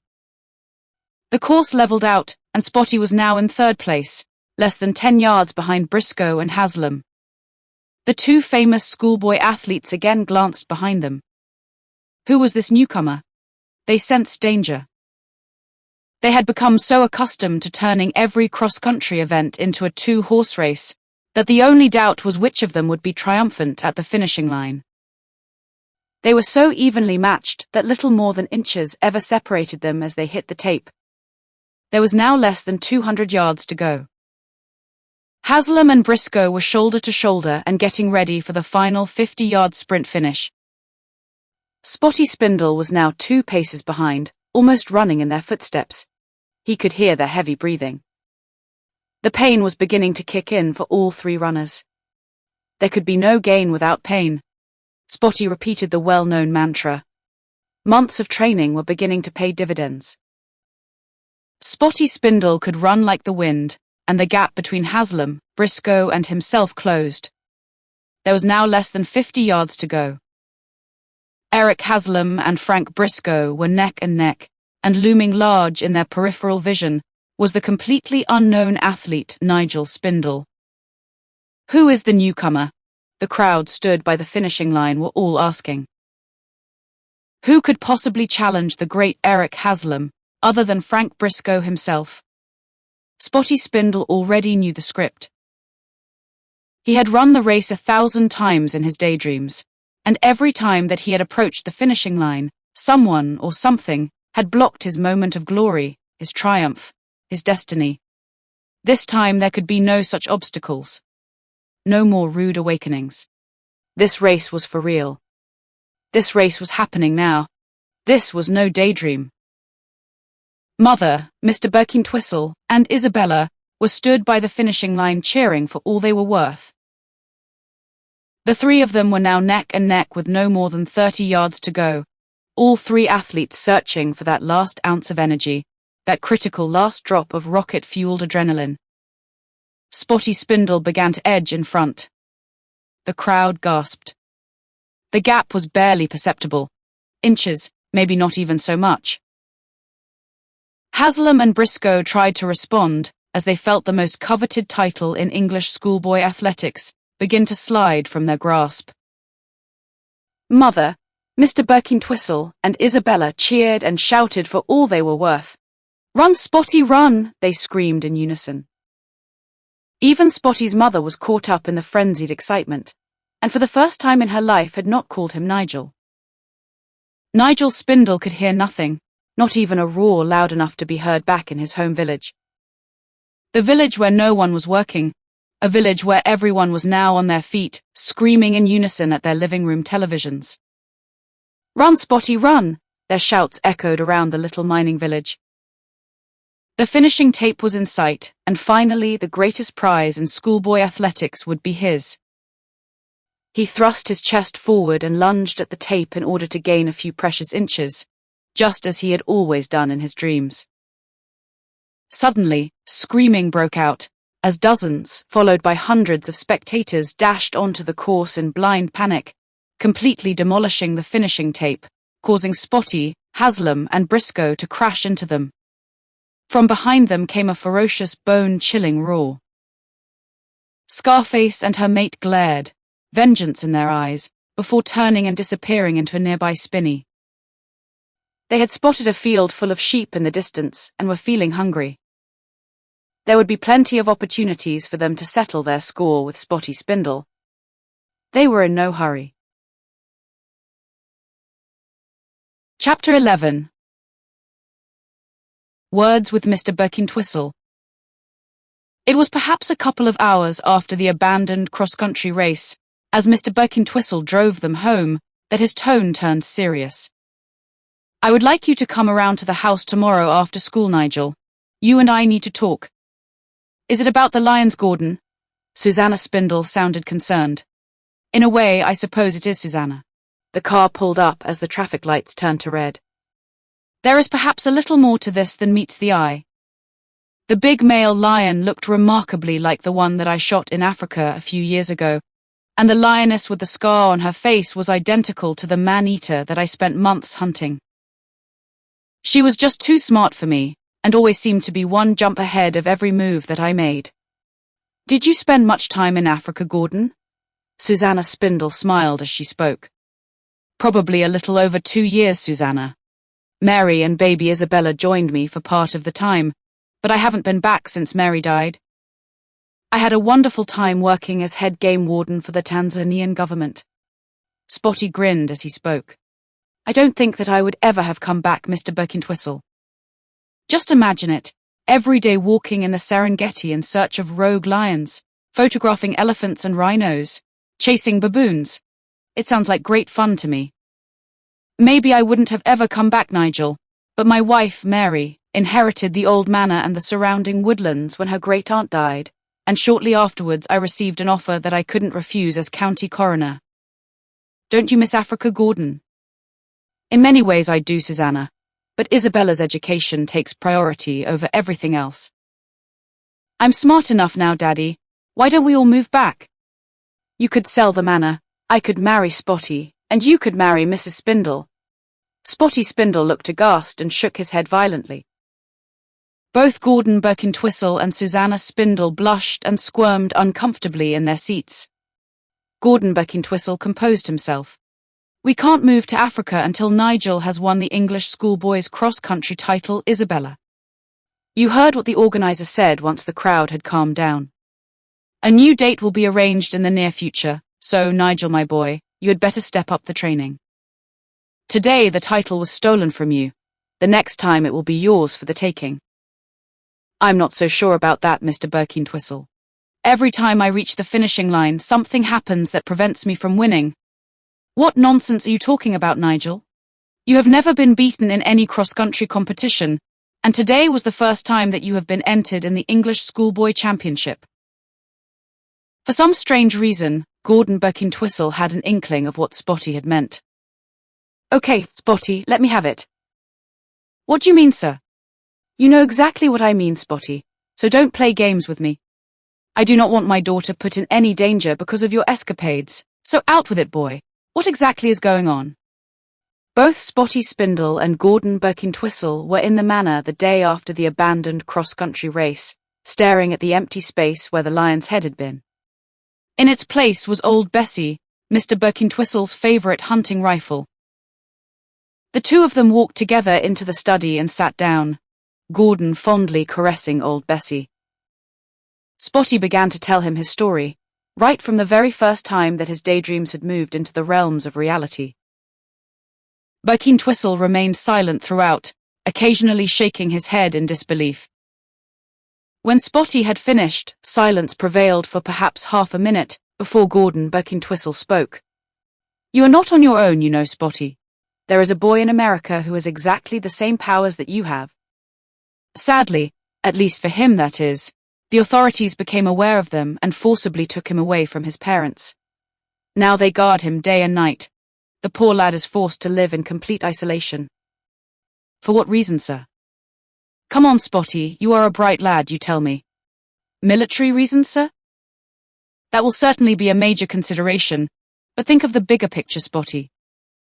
With the right training and direction, you have the power to change history. Take the future adventure that you are planning at Waterloo, for instance. Just supposing that you mistakenly lead the Duke of Wellington into a trap. Instead of capturing Napoleon, the British could easily lose the battle because of your interference, and we would now be having this conversation in French. Can you see what I mean? The same applies with Hitler. Just one change in Hitler's flawed battle plan, and we could all now be speaking German. I never thought about that, sir. I was too busy enjoying myself and having a good time. Not at the expense of my Isabella, you don't, Spotty. She is all that I have got. Just how far have you got with this Robinson Crusoe fellow? I do hope that you have not put Isabella in any danger. Have you ever considered the possibility of you permanently returning to reality and leaving Isabella stuck in danger of her life at some god-forsaken destination that you have dreamed up? A tinge of anger was barely suppressed in Gordon Birkintwistle's voice. He took a deep breath and continued. It appears that you are accompanied by some form of guardian angel on your adventures, Spotty, but it would be extremely dangerous to assume that this will always be the case. So far everything is okay, sir, and Isabella is fine. We haven't yet come across the cannibals, though, and all means of escape are cut off by the great white shark, who for whatever reason seems to have taken a dislike to me. Gordon Birkintwistle groaned. What about Scarface and her mate? They are my major concern at the moment. What if she follows you around on all of your adventures? For all we know, she may already have killed Robinson Crusoe and Isabella and could be waiting for your next appearance on the island. That could not possibly happen, sir. It isn't in the book. Forget the book, Spotty. You are in a position to rewrite history with your adventures, so rewriting a book would be a simple matter. Can't you see, boy? One wrong move and the whole history, or should I say future history, will be rewritten? Maybe you can join us, sir. You would really like Robinson and perhaps bring old Bessie along. Gordon Birkintwistle slowly shook his head from side to side as he spoke. I don't think that it works like that, Spotty. Dreams cannot be planned. Dreams are spontaneous. But, sir, only you can experience where they will take you, Spotty. Only you. Chapter 12. In reflective mood. Spotty Spindle was deep in thought as he left the old manor house. Did he really have the power and the ability to change history if he put his mind to it? He could already speak both French and German, and he smiled at the thought of addressing Mr. Birkintwistle as either Monsieur or Herr Birkintwistle. His mind wandered as he walked through the woods that surrounded the manor. A multitude of rooks noisily shrieked their disapproval at his intrusion into their home. Could he pick and choose where and when to go back to, or was Mr. Birkintwistle correct in his assumption that his dreams were spontaneous and beyond his control? If he indeed could choose the time and place of his daydreams, not only could he change history, he could prevent wars, maybe take life-saving vaccines with him. He could possibly have prevented the Black Death plague from entering the country, and perhaps saved millions of lives. Spotty Spindle shuddered. This was the power of a god. Why had he been given these powers? He was no god, he was Spotty Spindle, and simply enjoyed life traveling the world and taking part in a series of wonderful adventures. Scarface suddenly appeared in front of him, her bright red scar accentuated and glowing under the moon's rays, her teeth gleaming as an angry growl rose from deep within her throat. He closed his eyes and shook his head several times before daring to cautiously open them again, breathing a sigh of relief as the lioness had disappeared. She had not really been there, or had she? Had he acquired the power to visually change his dreams? Could he plan the next phase, and maybe even control the direction that the dream would take? He carefully studied the soft ground where she had been stood. Those were definitely lion tracks. His mind flicked back to Mr. Birkintwistle's concern at putting Isabella in danger. He had been right, of course.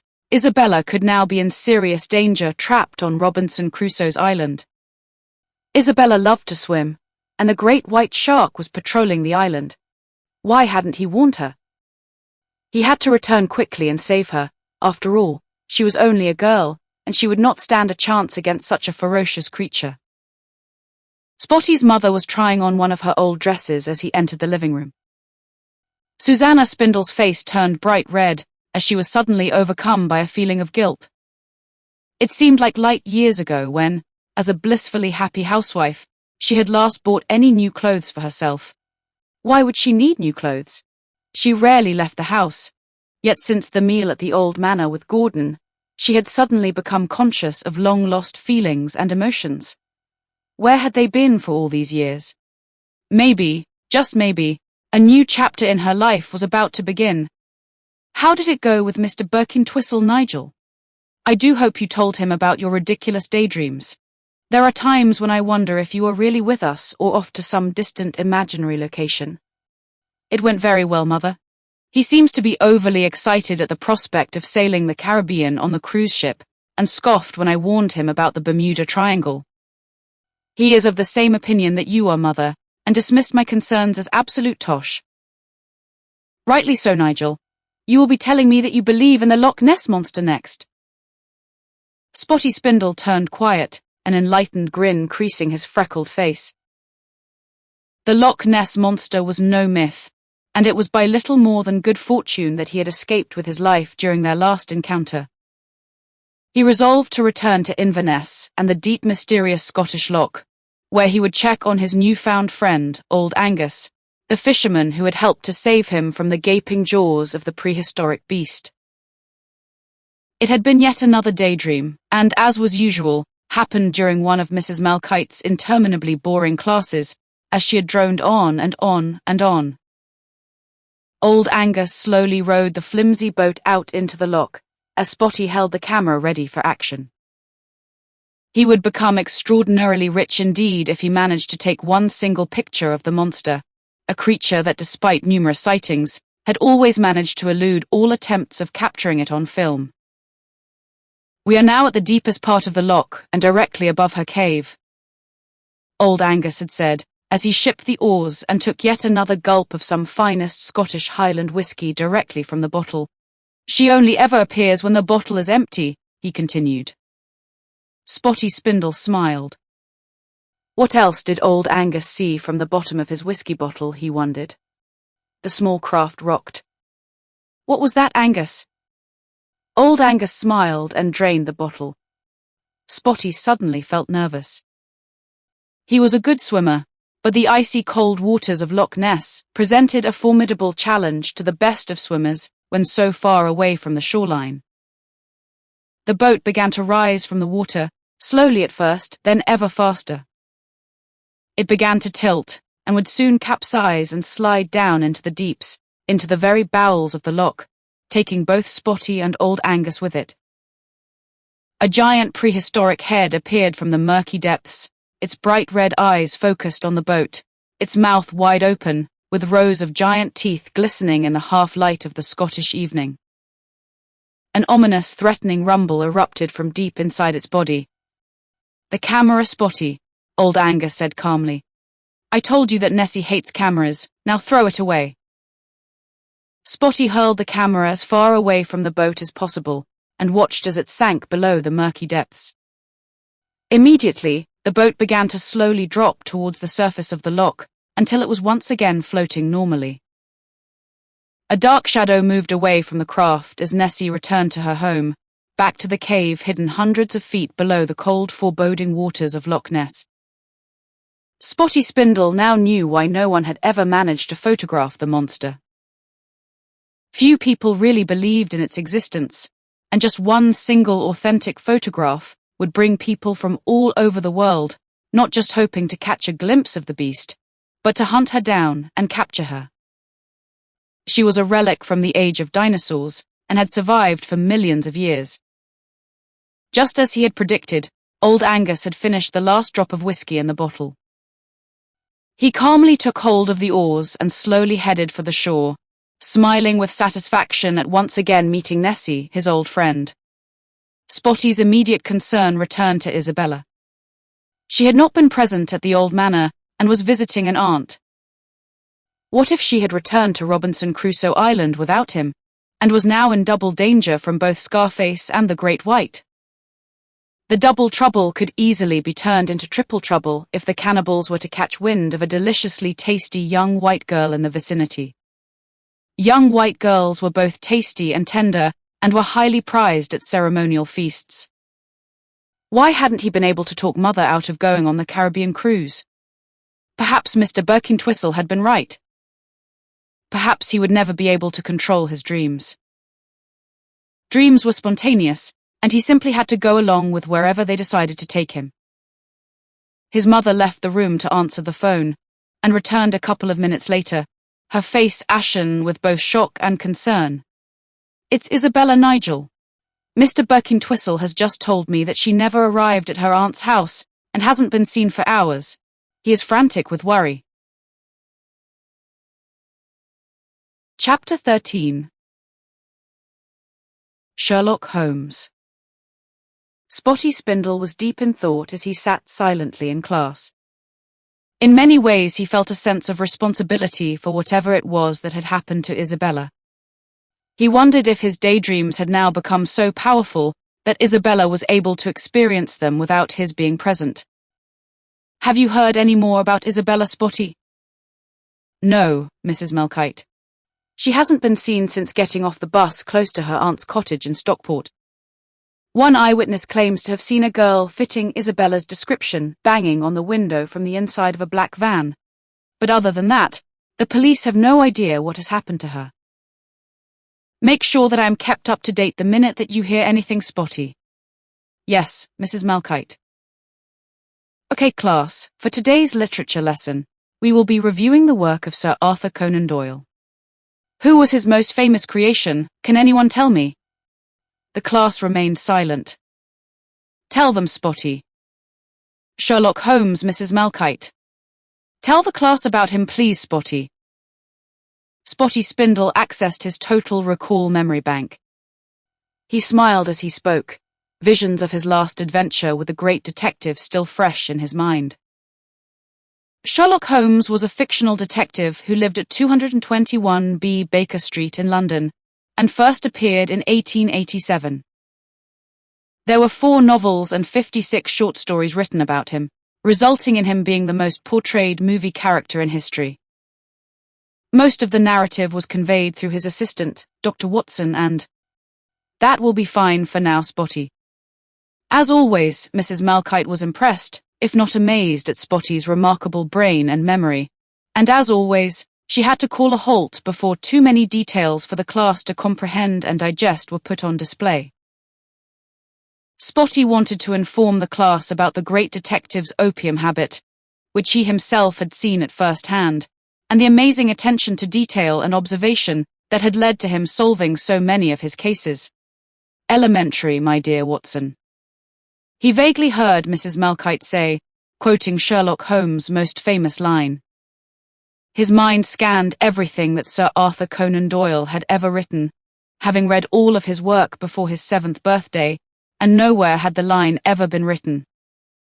He correctly assumed it to be no more than a Hollywood invention. Mrs. Malchite droned on, and on and on.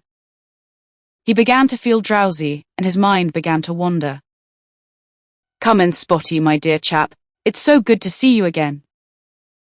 Spotty Spindle crossed the threshold of 221B Baker Street and followed the great detective into his study, where both of them sat down. "I have just completed my book about our little adventure in the West Country and have named it The Hound of the Baskervilles. Quite a catchy title, don't you think, even though Dartmoor was such a dreary place? As you requested, I have again left out your name and recreated the fictitious Dr. Watson, who has proved to be so successful in my previous novels." "Thank you, Mr. Holmes. I will look forward to reading it." Spotty was already aware of the title of the novel, having suggested it at their last meeting. Sherlock Holmes filled his curved Peterson pipe with his favorite tobacco before striking a match and lighting it. Spotty's eyes followed the mesmerizing coil of smoke as it began to circle the room. The aroma was a little different to Holmes' normal tobacco, and Spotty wondered if once again he had become bored, and maybe mixed in a little something that was out of the ordinary. Spotty's eyes settled on the hat stand in the corner of the room. He smiled inwardly as he recognized both the deerstalker hat and the sleeveless Inverness cape that the great detective had worn with such aplomb during their jolly jape around the vast expanses of Dartmoor. Standing alongside them was the distinctive ornate cane that Holmes never went anywhere without. Sherlock Holmes' face broke into a grin as he continued speaking.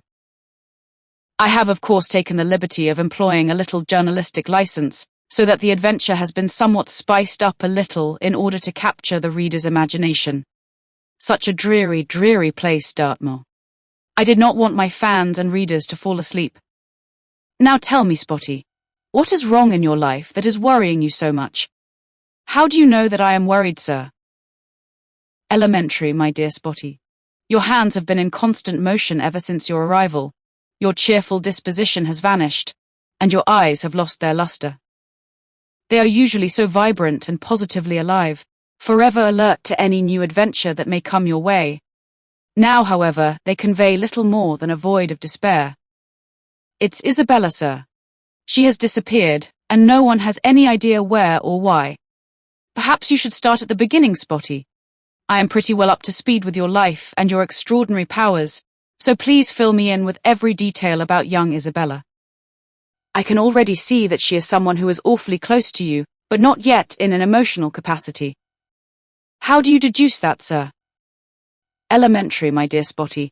The secret is in the eyes. The eyes never lie, no matter how much one tries to obscure reality and hide the truth. Sherlock Holmes listened intently as Spotty Spindle spoke at length about the things that Mr. Birkintwistle had told him, constantly stroking his chin and sporting an expression of deep thought. He cocked his head to one side as Spotty told him of how Mr. Birkintwistle suspected a link between his wife's death and the murder of his own father. The Ramone family, you said, Spotty. I will have a word with my Scotland Yard contacts and see what I can dig up about the Ramones. I can feel not only a jolly good jape coming on, but also a good book. Firstly, though, we have to find your Isabella before any harm comes to her. Spotty, for heaven's sake, pay attention. Now, which was Sir Arthur Conan Doyle's first book? Mrs. Malchite had forgotten, and often relied on Spotty to remind her whenever her memory failed. A Study in Scarlet, Mrs. Malchite, written in 1886, and published in 1887. It was the first time that Sherlock Holmes and Dr. Watson first appeared together. Thank you, Spotty. Spotty Spindle's mind once more drifted towards Isabella, as Mrs. Malchite again droned on and on about Sir Arthur Conan Doyle and Sherlock Holmes. A piercing scream exploded in Spotty's head. It's Isabella, Spotty. Quick, follow me. Spotty and Robinson Crusoe dashed out of the palm leaf hut and ran across the sand in the direction of the scream. Gazing out to sea, they could vaguely make out the shape of a canoe silhouetted against a distant horizon. The flimsy wooden craft was rocking violently and having difficulty remaining upright, barely able to move forward. Two dark-skinned men were paddling furiously to no avail, as one man was attempting to restrain a screaming, scratching, fighting Isabella Birkintwistle. Unseen, a large black dorsal fin lifted clear of the water and circled menacingly around the canoe. The cannibals are back, and they have taken Isabella, screamed Robinson, as he grabbed the homemade spear that he used for catching many of the abundantly delicious fish that inhabited the coral reef surrounding his island. Both Spotty and Robinson ran into the shallow water and began swimming in the direction of the canoe. The cannibal holding on to Isabella had got hold of a tiger by the tail and suddenly let out a pained scream as sharp fingernails sought out and found his eyes. Isabella Birkintwistle could certainly look after herself. Bully Blackstone had found that out. She also knew her way out of danger and launched herself out of the canoe, just as Spotty, swimming for all he was worth, arrived on the scene a couple of yards in front of Robinson. Whack! The cannibal's oar crashed down onto Spotty's head, and slightly dazed, he began to sink, taking in great gulps of seawater. The great white shark homed in, its black, soulless eyes closing as it opened its giant jaws. He was drowning and could not breathe. "Spotty, what on earth is wrong with you? You are gasping for air again, and is that blood on your forehead?" Spotty Spindle tasted the salt water and felt the pain of the cut that was concealed by his hair. His yellowy, blonde, upturned bird's nest, as Mrs Malchite always referred to it, was beginning to turn red. "Sorry, Mrs Malchite, I was scratching an itch and appear to have drawn blood." He knew that it wasn't a very convincing explanation, but it was the only thing that he could think of. "Pay attention and stop making those stupid noises." Mrs Malchite was becoming annoyed as she produced a white handkerchief and handed it to Spotty. "Now wipe away the blood and listen." "Yes, Mrs Malchite." He flinched as the handkerchief touched the cut on his head. At least Isabella was still alive, unless of course either the great white shark or the cannibals still had her in their sight. Nevertheless, she was hopelessly trapped on Robinson Crusoe Island and was in danger. Robinson himself was in trouble. Single-handedly, he had little chance against 3 cannibals, each one armed with a spear. Somehow, he had to go back and rescue Isabella. Chapter 14. Return to Neverland. The village was buzzing with life. Everyone had spent the day searching for Isabella, and policemen were everywhere. No stone had been unturned, and not one blade of grass had not seen at least one worried footstep. Spotty Spindle was upset. He was also worried. He was sure that Isabella's disappearance was somehow connected to his adventures, but to which one? He desperately wanted to revisit Sherlock Holmes, but just as Mr. Birkintwistle had told him, dreams were spontaneous and took him wherever they wanted to go, and not where he wanted them to go. School had been suspended for the rest of the week as the search for Isabella continued, and the police unsuccessfully grasped at every tiny straw of evidence. There was none. Isabella had simply disappeared into thin air. Spotty closed his eyes as he sat alone in his room at home. He was exhausted, having spent the entire day with one of the many search parties, everyone in turn calling out Isabella's name. As he began to fall into a semi-conscious sleep, he once again entered his fantasy twilight zone. He was weightless and he was flying. Who was the girl with him, and why was he accompanied by a fairy? "Let us go and torment Captain Hook, Tinkerbell. Are you joining us, Spotty? It will be great fun." "I can't, Wendy. I have to find Isabella." Spotty tried to break free of his current adventure by shaking his head from side to side as he flew over the autumn countryside. His dream would not let go. He was trapped in Peter Pan's Neverland and desperately wanted to return to 221B Baker Street, where Sherlock Holmes would by now almost certainly have information on the Ramone family. Spotty always adored his fantasy role of Peter Pan and his time in Neverland, and had promised Harry Potter that he would bring him along on his next adventure. Hermione had begged him to take her as well, and was excited at the thought of meeting both Wendy and Tinkerbell the fairy. "I've never seen a fairy, Spotty," Hermione had said. "Is Tinkerbell as pretty as I am?" "No one is as pretty as you, Hermione," Spotty had replied diplomatically. Tinkerbell was in fact radiantly beautiful, so Spotty had chosen his words with care. Harry Potter smiled and winked, his admiration at Spotty's reply showing through. The landscape opened up in front of them as they left the land and emerged into a vast, shimmering turquoise expanse of ocean. Laughing as both Wendy and Tinkerbell performed a series of dives, turns, and somersaults, until suddenly, moored straight ahead of them, bobbing up and down in the gentle Neverland waves, was the foreboding Jolly Roger, the dirty, unkempt ship of the evil and cruel pirate, Captain Hook. Written in 1904 by J.M. Barrie, Peter Pan had always been Spotty's favorite book, having memorized every word before his 4th birthday. Peter Pan was a special boy who can fly and who never grows up, and mischievously lead his own gang of children called the Lost Boys in the wondrous land known as Neverland. We've been spotted, Spotty. Wendy laughed as the three of them flew down to the pirate boat, twirling and pirouetting among the ship's rigging in front of a furious Captain Hook. Spotty swooped low, narrowly avoiding the vicious hook attached to the arm of the evil captain. A monster crocodile eyed up the ship. Captain Hook's hand had been very tasty and had whetted its appetite. The rest of him would go down very nicely for dinner. Captain Hook was forever wary of the crocodile. One slight error of judgment had cost him his hand. That was why the gleaming silver hook now took its place. Alongside the crocodile, a giant dorsal fin broke the surface of the water, the dark, soulless eyes displaying no feeling or emotion, just a sense of purpose. Spotty Spindle had so far been lucky in escaping the shark. He knew that if he ever dropped his guard, the great white shark would be waiting. Who is that tied to the mast, Spotty? Wendy's eyes focused on the tiny figure who was bound and gagged. Isn't that Isabella?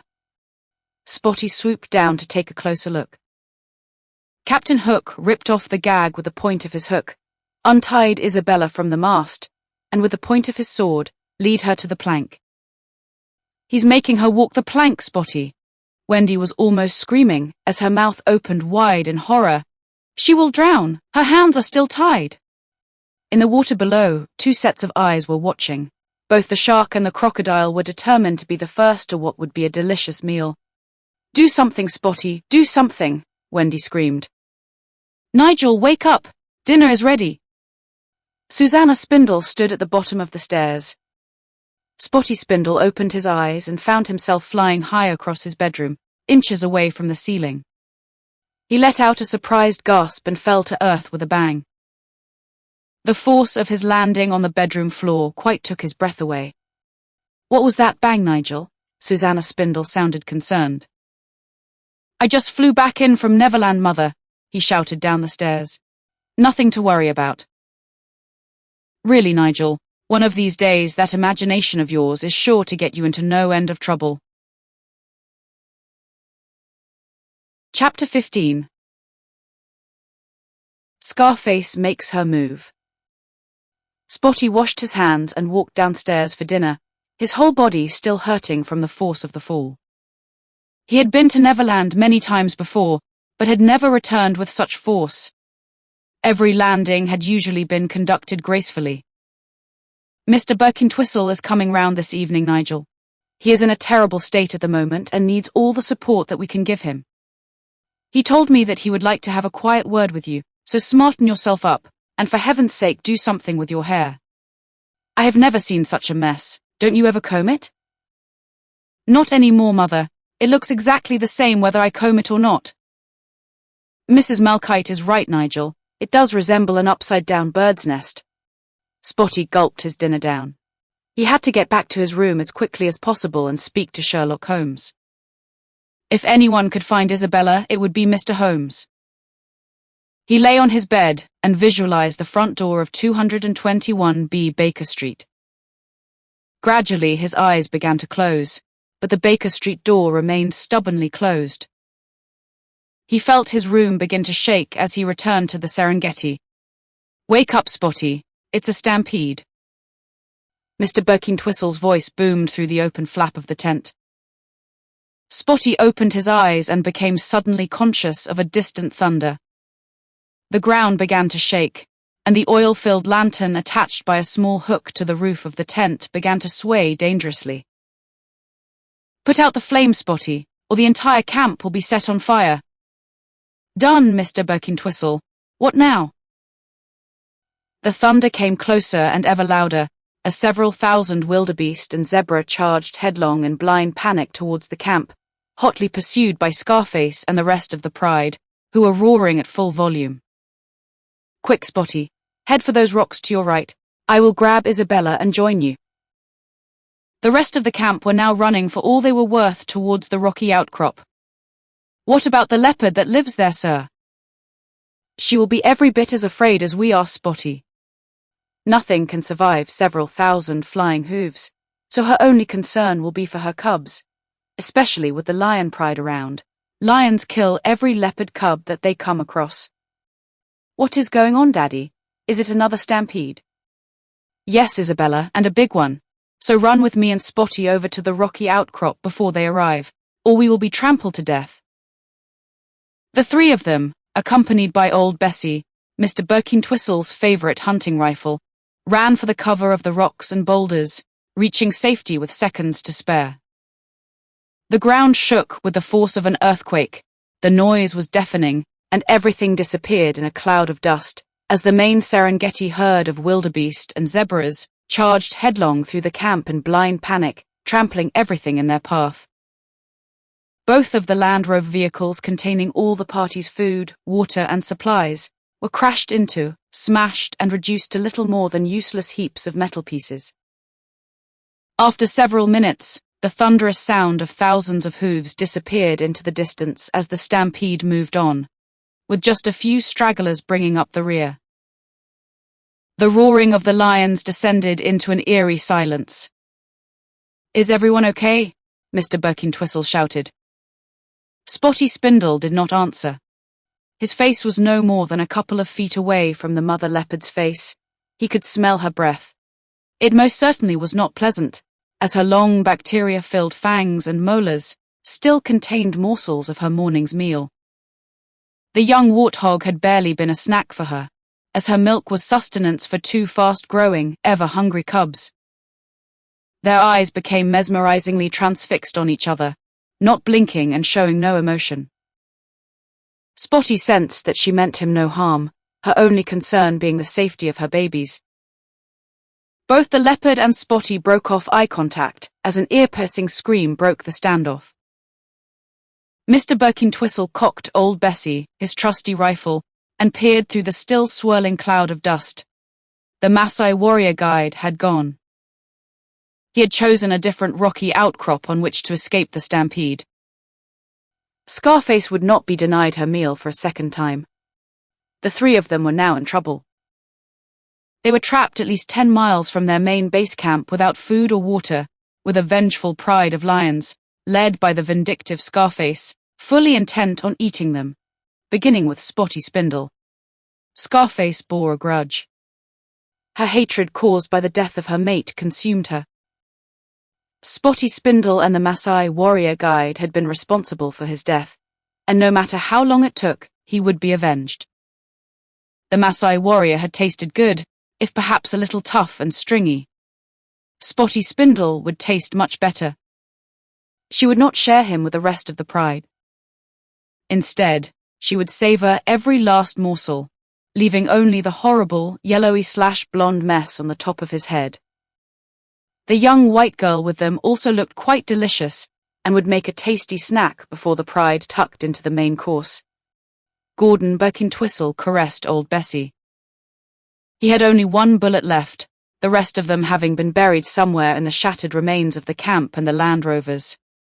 There was no water. Base camp was the nearest source, and that was over 10 miles away. 10 miles of hard walking. 10 miles of potential ambush points for Scarface and her pride. This was her back garden, and she knew every stone and every plant in the garden like the back of her lethal paws. Chapter 16. No progress. Spotty Spindle awoke with a start at the sound of the doorbell, remembering that Mother had told him that Mr. Birkintwistle was coming round to have a word with him. Gordon Birkintwistle had a stern, almost accusing look on his face as Spotty walked down the stairs to greet him. Spotty felt distinctly uncomfortable. He was in an impossible position. How could he tell Mr. Birkintwistle that he had left Isabella in numerous life-threatening situations, and all he could do at the moment was to lie on his bed and see where his next dream would take him? Mr. Birkintwistle had been right. Dreams were spontaneous, and even though he could influence the direction in which each dream took him, he had no control over which appeared in his queue of dreamland vision. He so desperately wanted to speak to Sherlock Holmes. If anyone could help him find Isabella, it was Mr. Holmes. She was trapped on Robinson Crusoe Island with the cannibals and the great white shark, walking the plank of the Jolly Roger at the mercy of the evil Captain Hook in Neverland, surrounded by lions in the Serengeti and possibly in the hands of the notorious Ramone crime family in Manchester. In the past, Spotty had always emerged from his dreams with a smile on his face. No one ever really got hurt. They were simply dreams. Dreams can never hurt people and can never become reality other than by sheer coincidence. On awakening, everything had always reverted back to normal. No one else was ever aware that he had even had a dream. Suddenly, the rules seemed to be changing. The dreams were now impacting on his actual everyday life. The scratches inflicted on his arm were real and still quite sore.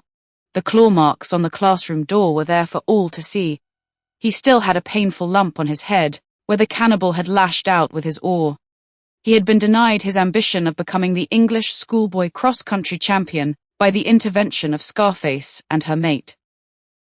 Several hundred spectators could not all have been dreaming or hallucinating at the same time. Worst of all, he had put Isabella in mortal danger. She was still trapped in the Serengeti, 10 miles from safety, and with no food or water. Her only protection from Scarface and her pride was old Bessie. But did Mr. Birkintwistle have any bullets for old Bessie, or had they all disappeared in the stampede?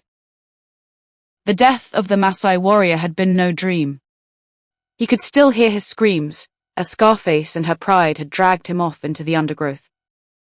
Why couldn't he decide the direction of his future dreams? Why couldn't he plan which adventure to have next? What was the point of flying around Neverland with Wendy and Tinkerbell when Sherlock Holmes was surely able to unfold the mystery of Isabella's disappearance? Solving one mystery often led to the solving of a totally different one, and any investigation involving the notorious Ramone crime family could easily turn up clues to the death of both his father and Mr. Birkintwistle's wife. Spotty wondered if Mr. Holmes would ever write his story about the Ramones, or would their notorious crimes forever remain unsolved and unpunished. Lovely to see you, Gordon. Despite the unfortunate circumstances, Susanna Spindle's eyes positively glowed with delight as she spoke. Guiltily, her expression turned to one of concern. Spotty noticed his mother's eyes. Mr. Holmes had been perfectly correct as always. It was simply elementary.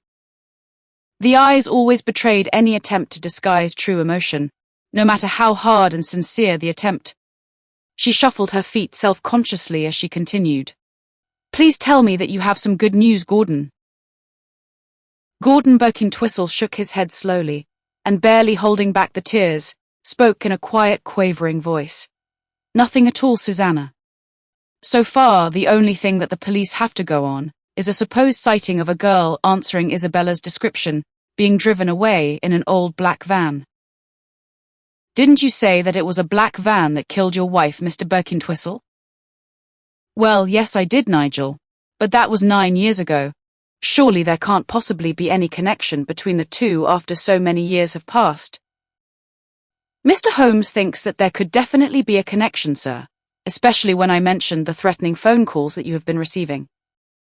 What threatening phone calls are those, Gordon? And who is Mr. Holmes, Nigel? And why are you covered in dust and sand? Gordon Birkintwistle recognized that Spotty was in a spot. Susanna Spindle was extremely smart and would certainly put 2 and 2 together if given half an opportunity, so he cut in sharply. Mr. Holmes is an old detective friend of mine, Susanna, who was helping me to reopen the file on Mary's death.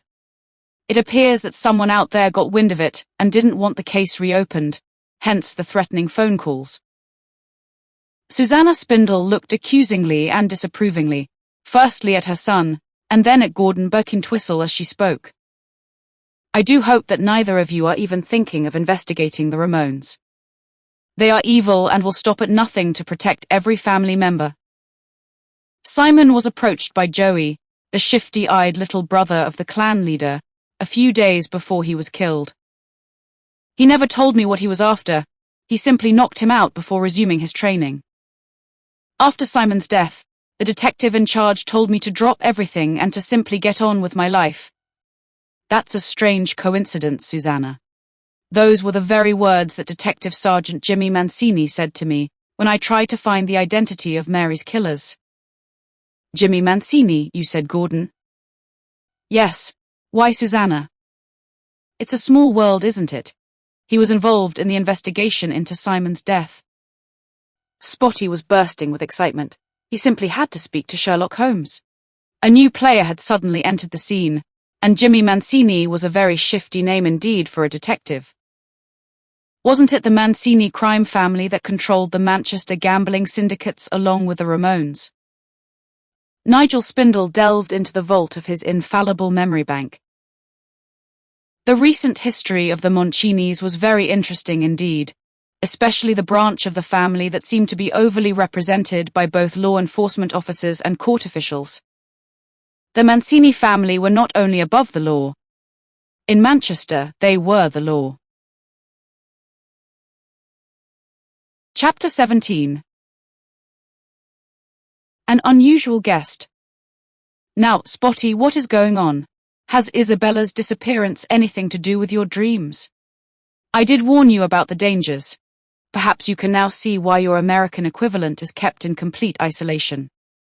When a dream turns into a reality, not only history, but the entire future of people and countries can be influenced, possibly even changed. Spotty Spindle and Mr. Birkintwistle were alone in the Spindle home. Spotty's mother had left for her weekly Women's Institute meeting in order to plan the year's charity events and the village fete. Gordon Birkintwistle's assumed stern demeanor was betrayed by the slight quavering in his voice. He was aware that Spotty was losing control over his dreams. What had always been a series of joyful adventures had now turned into possible life-threatening situations, and Isabella appeared to be on the receiving end of most of them. Spotty was in a dilemma. How much could he reveal of this to Mr. Birkintwistle? There was no hiding the fact from him that he had these strange powers. He was already aware of them. But how could he tell him about each of the critical incidents?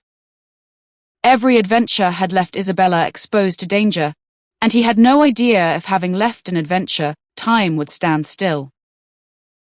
Would he be able to re-enter each adventure at exactly the same point in time that he had left it, or would time simply move on without him? If so, Isabella could easily have become a tasty morsel for Scarface in the Serengeti, forced to walk the plank to become shark or crocodile meat by the evil Captain Hook, cooked and devoured by cannibals on Robinson Crusoe Island, or maybe even eaten by the great white shark, if one way or another she managed to escape the man-meat eaters.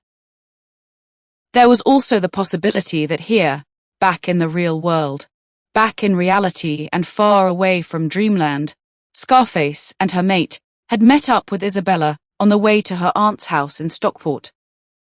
Well, Spotty, I'm still waiting for an answer? Mr. Birkintwistle's voice was stern and uncompromising.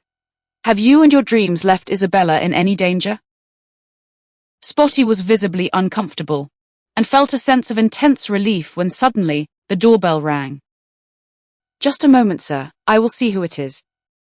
Saved by the bell, Spotty almost said out loud as he left the comfort of his chair, walked across the room and opened the door, letting out an audible gasp at the sight of the man standing in front of him. Spotty Spindle stood rooted to the spot, unable to either speak or move. Chapter 18. Elementary, my dear Spotty. Aren't you going to ask me and Spotty? It has been a long walk from the train station, and the journey from London was quite horrendous. Sherlock Holmes, the world's greatest detective, followed Spotty into the house, and walking over to a surprised Gordon Birkintwistle, offered his hand as he spoke. Mr. Birkintwistle, I presume. My name is Holmes. Sherlock Holmes. The two men shook hands. Taking off his deerstalker hat and his Inverness cape, and placing his ever-present cane alongside the hat stand, Sherlock Holmes took out his preferred Peterson pipe and proceeded to fill it with his favourite tobacco as he again spoke. Darn tiresome rules on the railways these days, gentlemen. I was threatened with the indignity of being evicted from the train for the heinous crime of smoking my pipe. What on earth is the world coming to? Spotty and Gordon Birkintwistle smiled as Sherlock Holmes continued speaking. I have been reading the Times newspaper on the train, Spotty. It does not seem to be quite so informative these days, And why on earth is it so small? Anyway, there was an interesting article on a most unusual phenomena called the internet. Perhaps you would be kind enough to demonstrate it to me. It certainly seems to be jolly interesting, and could well prove to be useful in our search for young Isabella. I believe that is what all the local commotion is about. I read about it in the Times and thought that you may need a little help. Gordon Birkintwistle suddenly felt much better. If anyone could find his daughter, it was the world's greatest detective. Not only that, what if her disappearance was linked with the murder of his wife and Simon Spindle? Maybe Holmes could also help in the search for their killers. Spotty disappeared upstairs to his bedroom in order to bring his laptop computer to Mr. Holmes, who by now had his pipe fully operational and was belching out a deliciously scented aromatic smoke that seemed to dance and pirouette as it mesmerically circled the room, before tantalizingly escaping through the open window. Spotty returned with his laptop computer and placed it in the middle of a small coffee table that separated the sofa from the two armchairs occupied by Mr. Birkintwistle and the great detective. "Okay, Spotty, tell me what your computer can do." Holmes smiled as he continued. "Will the abominable creation be putting me out of a job?" "Well, sir, virtually all the knowledge that has been acquired by the human race is contained within a framework of computers, and with my laptop here, I have access to all of that knowledge. Can it think for itself? Can it reason? And can it solve problems in the way that I can solve them, Spotty, using the processes of observation and deduction?" "In many ways it can, sir, but only if the right information has been put into its memory system beforehand." "It cannot think, Spotty," Gordon Birkintwistle interrupted. "Not yet, sir, but the world's greatest mathematical minds are working on artificial intelligence, which will give all computers the ability to think." "Good heavens, God forbid," Holmes interrupted. "If the blessed things learn how to think, then we as a race will become surplus to requirement. In fact, we will become a problem and a threat to their very existence. This must be stopped immediately before evolution ceases to be natural and we are all replaced by inorganic metal monsters." "Mr. Holmes is right, Spotty." Gordon Birkintwistle had a strange, almost whimsical look on his face as he spoke. "Think of the Terminator films. It is only a matter of time before computers make computers. All modern-day industrial processes have computers that control machines, which no longer require human involvement or intervention, and there is no doubt that artificial intelligence will evolve into future world-controlling brains, and we will be powerless to stop them. We can always switch off their electricity supply, sir. Don't you think that such an advanced brain will have every possible attack on its abilities covered?" Gordon Birkintwistle had always been suspicious of the hidden power of computers. They will inevitably find different sources, maybe ones that we are not yet aware of. That is elementarily obvious, my dear Spotty. Now, if the internet supposedly contains all the knowledge of the universe, what does your computer say about both the Ramone and the Mancini crime families of Manchester? Holmes struck a match and rekindled his pipe, which had gone out as he had been so engrossed in the conversation. "Nothing, sir. I have tried to find out about them on several occasions, but it appears that all details of both families have been deleted." "How is that possible, Spotty? Is there any way that you can dig up the deleted information?" "I'm trying, sir. Maybe if I hack into the Manchester police files, I will find something out." "Ah, yes, here it is." "That is illegal, Spotty." "Yes, I know, Mr. Birkintwistle. Should I delete it then?" "No, you must not, Spotty." Holmes almost shouted in his excitement. "What does it say?" "Well, sir, it appears that a certain Inspector Jimmy Mancini is married to Kathleen Ramone, both families having mafia connections, and both families being heavily involved in drugs and illegal gambling. Gambling is illegal." "No, Mr. Holmes, but bribery and intimidation are. And the police file says that both families influence the outcome of certain sporting events by using a combination of bribes and violent threats. Therein perhaps lies the answer to your father's death, Spotty, and also almost certainly the death of your wife, Mr. Birkintwistle. However, neither event overrides the urgency of finding your daughter. Do we have an address for Inspector Jimmy Mancini? Yes, sir, it's here. Fine, Spotty, write it down, and I will pay Mr. Mancini a little visit in due course, and bring young Isabella home. You can't do that, Mr. Holmes. These people are dangerous. They will kill you. It appears that Sergeant Jimmy Mancini has moved up in the world, and has now become an inspector. Such a high-ranking officer will be virtually untouchable. Mr. Birkin-Twistle, as I am a creature from the past, I do not really exist, therefore, I am completely invulnerable. Dare I say, perhaps even immortal. Both Spotty Spindle and Gordon Birkin-Twistle looked at each other. Perhaps Sherlock Holmes was right. He did not really exist, but somehow or other he was sat right there with them, and the world's greatest detective never broke a promise. They just knew that with Sherlock Holmes on the case, the fate of the precious Isabella was surely beginning to look quite rosy. You will stay with me this evening at my house, Mr. Holmes? Delighted to Mr. Birkin-Twistle, and perhaps you can hail a hackney carriage for me in the morning after I have made my phone call to Mr. Mancini? Phone call? Oh yes, he will be more than willing to meet up with me when I tell him about the drugs. And what drugs would those be, Mr. Holmes? My make-believe drugs, Mr. Birkin-Twistle. He will not be able to resist finding out about vast quantities of drugs that are due to be entering Manchester, and over which the two crime families, the Ramones and the Maninis, have neither knowledge nor control. What will you do when you meet up with him? I will simply hypnotize him, Spotty, which is exactly how I solve many of my cases. But first, you must give me the whole story about young Isabella, as I feel that you are holding quite a bit of information back, young man. The secret, as always, is in the eyes. Your eyes conceal a guilty secret, maybe more than one. You can see that, Mr. Holmes? Oh yes, an elementary observation, my dear Spotty. Chapter 19. Spotty comes clean.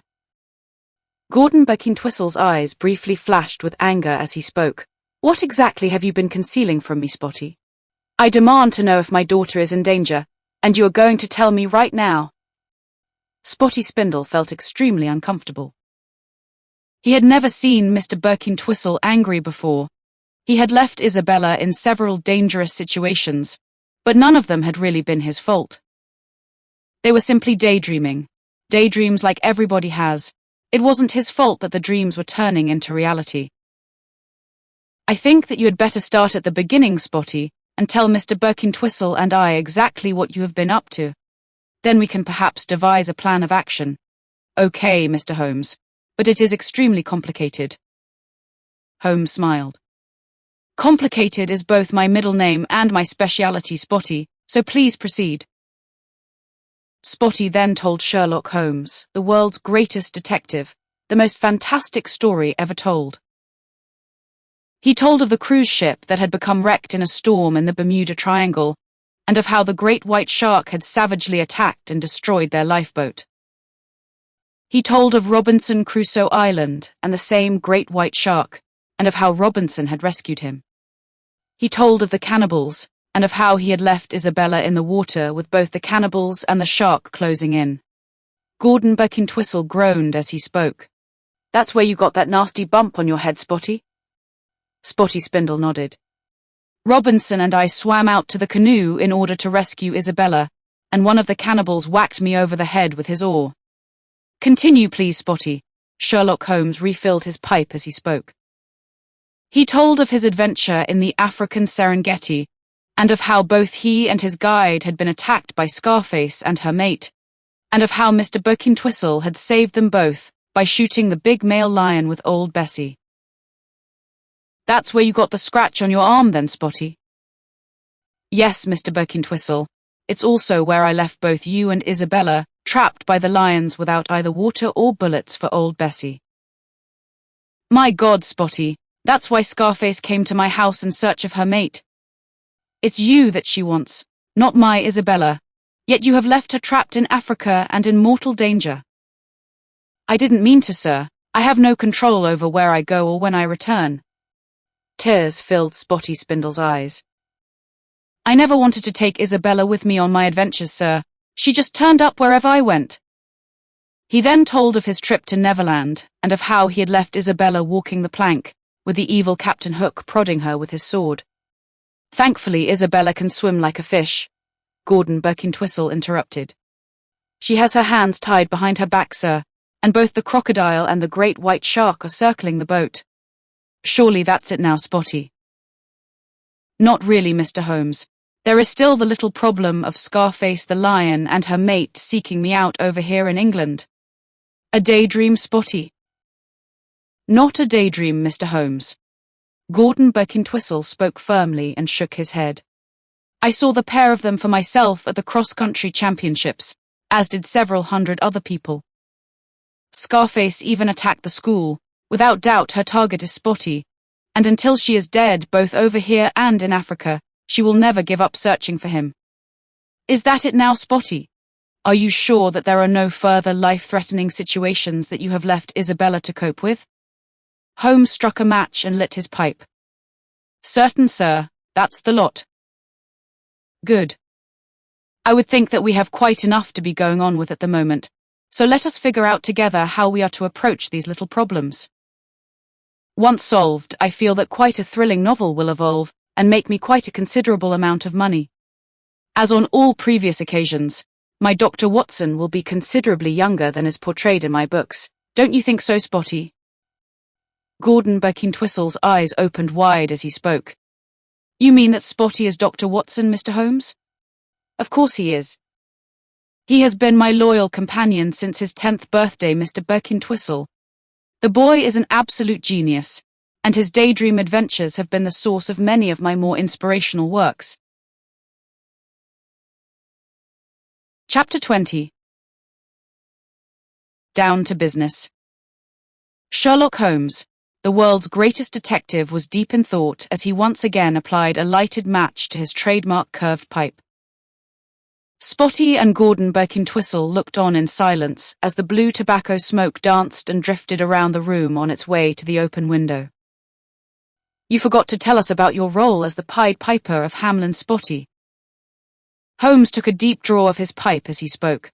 "That was always one of my favorite fairy tales." "Isabella wasn't there, sir, so I didn't think that it was important." "Hamelin?" Gordon Birkintwistle looked confused.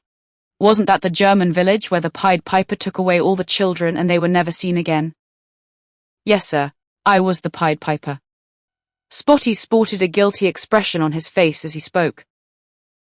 "Once we have restored Isabella to her rightful owner, Spotty, you must return to Hamelin. The people of the village must be going through unspeakable agony at the loss of their children." "Yes, Mr. Holmes, I feel terrible about that. I only meant it as a joke, just a bit of fun. They had refused to pay me for clearing their village of rats, so I walked through the village playing my flute, and the children followed me into a deep cave. Mrs Malchite disturbed my daydream, and I haven't yet had the chance to return." "I remember the story now, Spotty." Gordon Birkintwistle smiled as he recalled his own schoolteacher telling the story. "Only 3 children remained in the village: the deaf child who could not hear the piper, the blind child who could not see the piper, and the cripple who could not keep up." "Yes, Mr. Birkintwistle." Holmes frowned and looked pensive. "I also remember my schoolteacher telling the class the same story. There is, however, some historical evidence that the event actually took place sometime around the Middle Ages, and was not in fact a fairy tale. Your return to Hamelin is a priority, Spotty, once Isabella is returned." "Yes, sir." Minutes passed. "Spotty?" Holmes eventually broke the silence. "Can you decide where your daydreams take you?" "No, sir. They appear to be entirely random. I have unsuccessfully tried on many occasions to return to a given place and point in time. I think that I may have just the solution to your problem." A satisfying grin creased the face of the great detective. "As I have previously mentioned, many of my greatest triumphs have been achieved by the rather simple process of hypnotism, an art form at which I positively excel. I will hypnotize you, and hopefully, your dreams will return to your time and destination of choice. I would rather we concentrated on finding Isabella before we start experimenting with mind games, Mr. Holmes." Once again, Gordon Birkintwistle's voice contained elements and inflections of anger. I fear that simply finding your daughter is perhaps the least of our problems, Mr. Birkintwistle. Holmes took a long draw from his pipe before continuing. Bringing her back, however, will not be so easy, unless we can rescue her from each and every one of the dangerous situations that young Spotty here has left her in. She may well be trapped forever in a form of time warp from which there can be no return. Oh God, what have you done, Spotty? I'm sorry, Mr. Birkintwistle, but I never meant for this to happen. Fear not, my friends. I, Sherlock Holmes, the world's greatest detective, will return young Isabella. I have already written the last chapter of the novel in my mind, and on this occasion, I guarantee that there will be a happy ending. Spotty Spindle and Gordon Birkintwistle looked at each other as they spoke in unison. Elementary, my dear Mr. Holmes. Quite, came the not unexpected reply. Chapter 21. The plan. Now listen carefully. This is what we will do. Holmes was speaking almost in a whisper.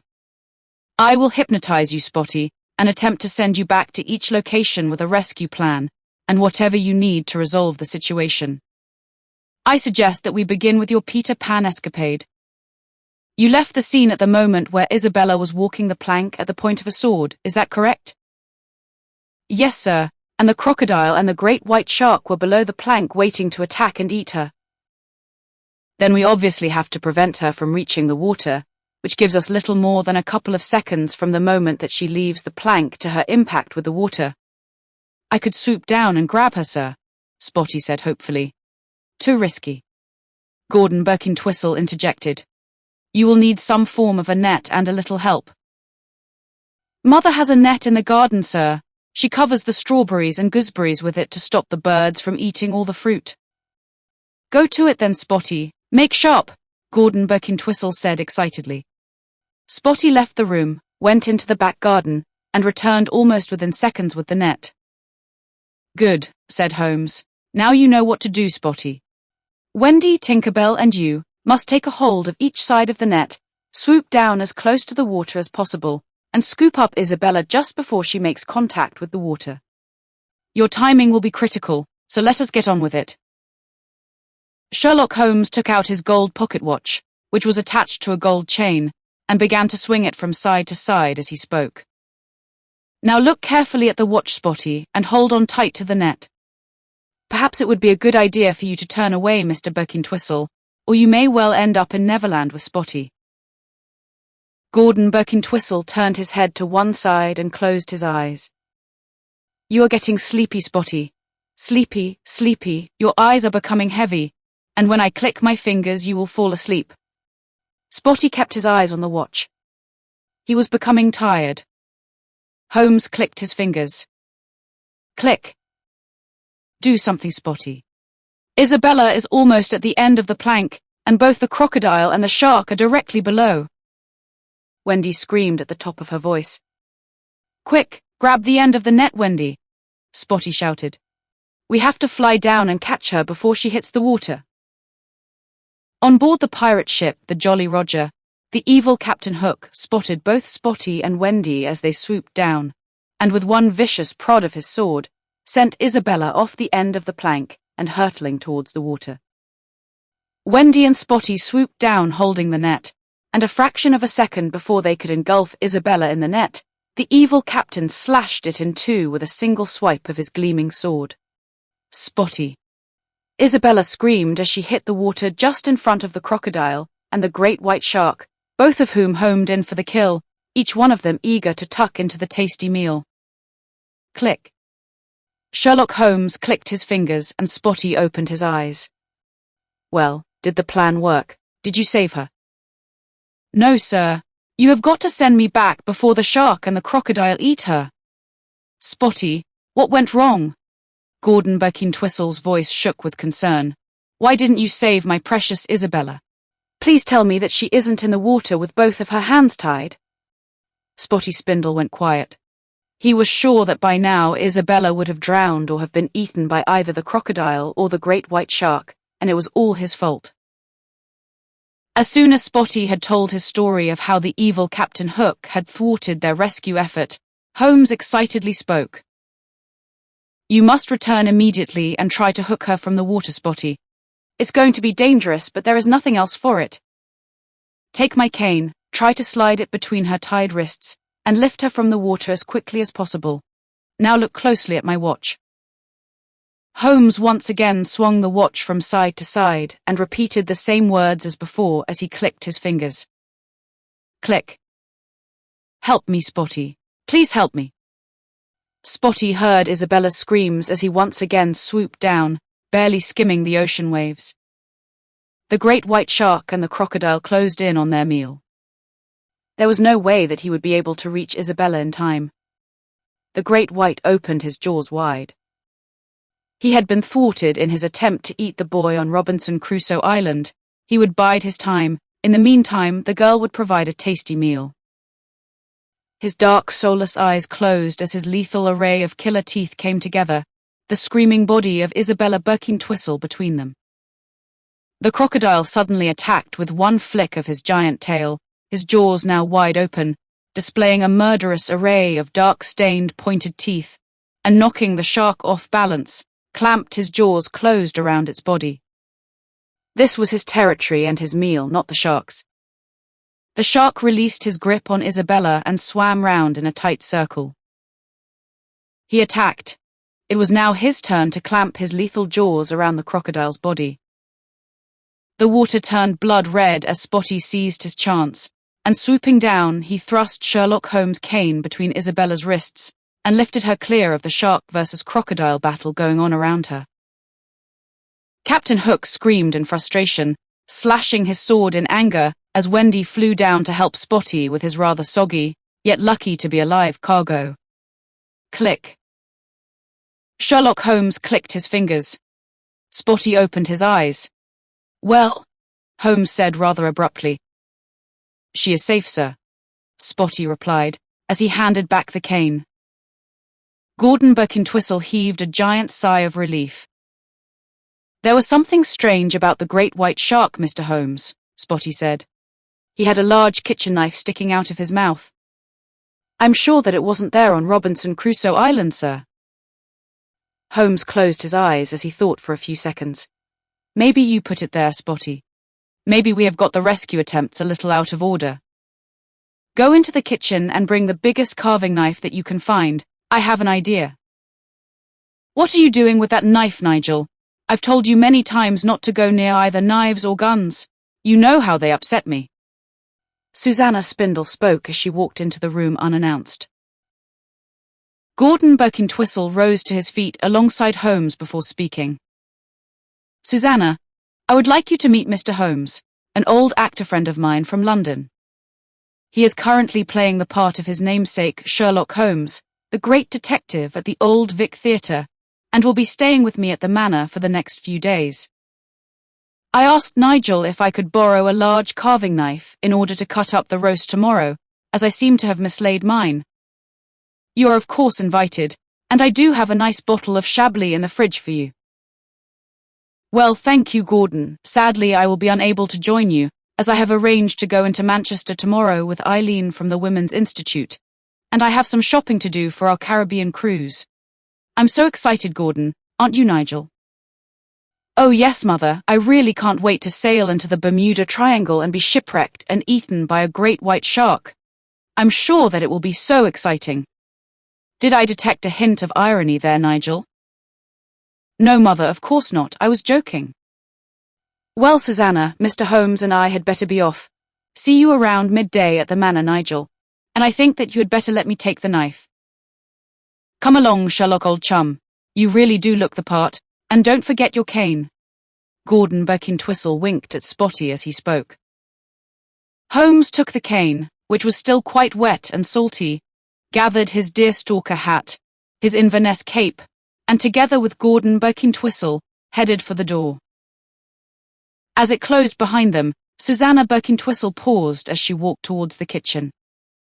"Has someone been smoking, Nigel?" A disapproving look crossing her face as she spoke. "Yes, Mother. Mr. Holmes was demonstrating the part that he is playing and lit his pipe to add authenticity. I hate the smell of tobacco. Filthy habit. Kindly ask him to go outside the next time that he wishes to add any further authenticity, Nigel. Yes, Mother. Chapter 22. Back to Robinson Crusoe Island. Spotty paused outside the large, imposing front door of Birkintwistle Manor. The rooks were as noisy as ever, the young having their first flying lessons from patient parents. Were they encouraging their newly fledged young to get on with the business of flying, or was it the more normal squawks of disapproval that always greeted any stranger that dare encroach their territory?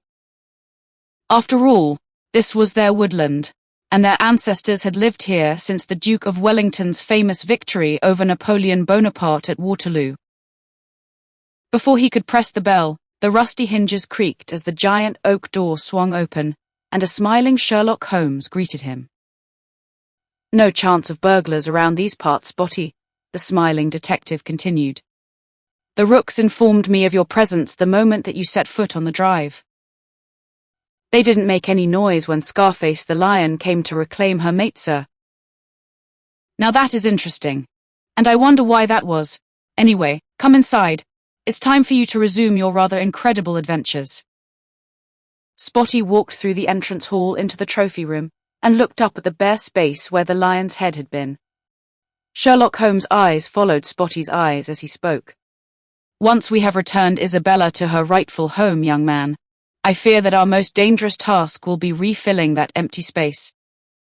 From what Mr. Birkintwistle tells me, you are not the best of friends with either Scarface or her mate, and the sole purpose of them appearing in the present is to exact revenge on you, Spotty. Never mind, we will cross that bridge when we come to it, but first, we will have a cup of tea, and then we will move on in our quest to reunite young Isabella with her father. Gordon Birkintwistle was seated in the drawing room as Spotty and Holmes walked in. His face was drawn, and dark shadows underlined his eyes. He had barely slept all night, and each brief moment of sleep had been punctuated by nightmarish visions of Isabella fighting for her life with the cannibals of Robinson Crusoe Island as the great white shark moved in for the kill. Sit down, Spotty. Drink up quickly and let us get started, he said rather briskly. I am becoming a nervous wreck, and you had better bring my little girl back before I crack up completely. I will, sir, I promise. Tears flooded Spotty's eyes as he spoke, visions of Isabella being torn apart by the great white shark momentarily flashing across his subconscious mind. Mr. Birkintwistle was blaming him for everything. It was not his fault. He had just been daydreaming. He had never asked Isabella to come along. She had just appeared. In fact, she was on Robinson Crusoe Island before he was. I'm sorry, Spotty. I didn't mean to be so rude. Gordon Birkintwistle walked over to Spotty and put his arm around his shoulder as he spoke. It's just that I am so worried. I can barely sleep at night, and when I do eventually, I am haunted by horrific nightmares and wake up covered in sweat. It's been like this for days now. As Spotty drank his tea, Gordon Birkintwistle picked up the carving knife that he had brought home the previous evening from the Spindle household and handed it to Spotty. You will need to be careful with the knife, Spotty, and remember, you have both the cannibals and the great white shark to contend with this time. I suggest that you try to deal with the shark first and leave the cannibals to Robinson. If I remember correctly, he deals with them quite easily in the book. Sherlock Holmes smiled as he himself had read the book on more than one occasion. Okay, Spotty, time to put you to sleep, so grip the knife firmly. He took out his pocket watch and began to swing it in front of Spotty's eyes as he said the magic words. You are getting sleepy, Spotty. Sleepy, sleepy, your eyes are becoming heavy, and when I click my fingers, you will fall asleep. Click. With the click of Holmes' fingers, Spotty Spindle felt himself sinking into the warm waters of the Bermuda Triangle. He felt dazed, the whack on his head by the oar of the cannibal hurt, and he was running out of air. He had to get to the surface quickly before he drowned, and clutching the knife in one hand, he kicked out with his legs for all he was worth, narrowly avoiding a further whack from the cannibal's oar as his head eventually broke the surface. The cannibal in the water was fighting with Robinson, and at the same time, Isabella was rocking the canoe for all she was worth. The canoe suddenly capsized, and the two cannibals in it screamed as they hit the water. "Quick!" Robinson shouted. "Swim for the shore! The sharks are moving in!" Robinson and Isabella headed for the shore, swimming as if their very lives depended on it, which of course it did. Spotty Spindle froze. Time stood still. The three cannibals saw the enormous dorsal fin of the shark cutting through the water and heading in their direction as they frantically tried to clamber onto the upturned canoe. It suddenly changed direction and headed in the direction of the immobile Spotty. The great white shark was now between him and the shore, and was starting its attack. Its dark, soulless eyes rolled as its mouth opened wide. One bite and Spotty Spindle would be no more. The giant jaws opened even wider, wide enough to engulf Spotty's entire body. Spotty thrust his mother's kitchen knife between them. The dark, soulless eyes rolled again as the shark bit down, the point of the knife going straight through the bottom jaw and sticking out at an angle, just as he had seen it in Neverland. The giant shark swerved as the pain of the knife sent shudders through its body. Spotty took his chance and headed for the shore. "Swim, Spotty, swim!" Isabella screamed as both she and Robinson reached the shore. "The sharks are closing in." Half a dozen large dorsal fins cut menacingly through the waves as Spotty Spindle swam for his life to the shore, reaching shallow water with little more than seconds to spare. The cannibals saw the danger too late, and as the water turned blood red, they disappeared beneath the waves. Click. Spotty Spindle opened his eyes as the great detective snapped his fingers. "Well, is Isabella safe?" Gordon Buckintwhistle could not contain himself. "Yes, sir, perfectly safe." "Oh, Spotty, well done, very well done." The two embraced. "Where is the knife, young Spotty?" Sherlock Holmes smiled as he spoke. Spotty Spindle's hands were empty. The knife was now swimming around Robinson Crusoe Island, firmly embedded in the mouth of the great white shark. Now, not only Scarface bore a grudge against Spotty Spindle, a new enemy had been made. An enemy that would travel the world's oceans in search of vengeance. Chapter 23. Two Pairs of Eyes. "I don't like this one little bit, not one little bit," Gordon Buckintwhistle repeated himself. Spotty Spindle had once again explained the situation that he had left back in the African Serengeti. "Let me get this right, Spotty," Holmes broke in. "You are trapped some 10 miles away from base camp with both Mr. Buckintwhistle and young Isabella, and you are surrounded by Scarface and her pride of lions, is that correct?" "Well, yes, sir, only we have no water, and Mr. Buckintwhistle has only one bullet left for old Bessie, his hunting rifle." "Is there anyone else alive?" "No, sir. One guide has been eaten by the lions, and the other two were killed in the stampede." "Well, Mr. Buckintwhistle," Sherlock Holmes turned to face him, "I have to say that I know little about the African savannah, and even less about hunting lions, sir. So I have to pass this problem over to you." Gordon Buckintwhistle stroked his chin and smiled as he spoke. "Yes, Mr. Holmes, I do know more than a little about the African savannah, and when it comes to hunting lions, sir, I have no peer. Scarface, however, is like no lion that I have ever come across." Gordon Buckintwhistle paused as he mentally pictured Scarface. How often had he almost had her in his sights, old Bessie primed, ready to make the telling shot, only to find her gone, seemingly vanished into thin air without a trace. Only once had he leveled the gun to actually take a shot, the bullet ricocheting off her turning head, leaving the deep and painful red scar for which she had been named. "She is smart, and she is cunning," he continued speaking. "I spent several months tracking her, and on only one occasion did she afford me the luxury of a single aim." "Did you miss then, Mr. Buckintwhistle?" Spotty said excitedly. "Not really, Spotty. Just as I pulled the trigger on old Bessie, she turned her head. The bullet missed its mark and just creased the side of her face. That is how she got her scar." I guess that you are not the only one that she has in her vengeful sights. I have a large stock of bullets for old Bessie in my drawing room cabinet, and somewhere in my storeroom are a couple of old water containers that I brought home from my time in Africa. If Spotty can deliver them, I can maybe find a way out of this rather tricky situation. Spotty Spindle nodded, a feeling of relief flooding his very soul. Well, Spotty, I think that it is time for you to return home now. I'm sure that you have had a hectic day so far. Gordon Buckentwistle broke into a laugh. Mr. Holmes and I have done little but sit down and worry while you have been enjoying yourself, and I rather think that now is the time for the two of us to lower the Plimsoll line in the vintage brandy bottle. Yes, sir, Spotty nodded. Holmes eyed up the bottle of vintage brandy and also nodded. Tell your mother that tomorrow night I will call round with a chilled bottle of Chablis and the brochures for our holiday cruise.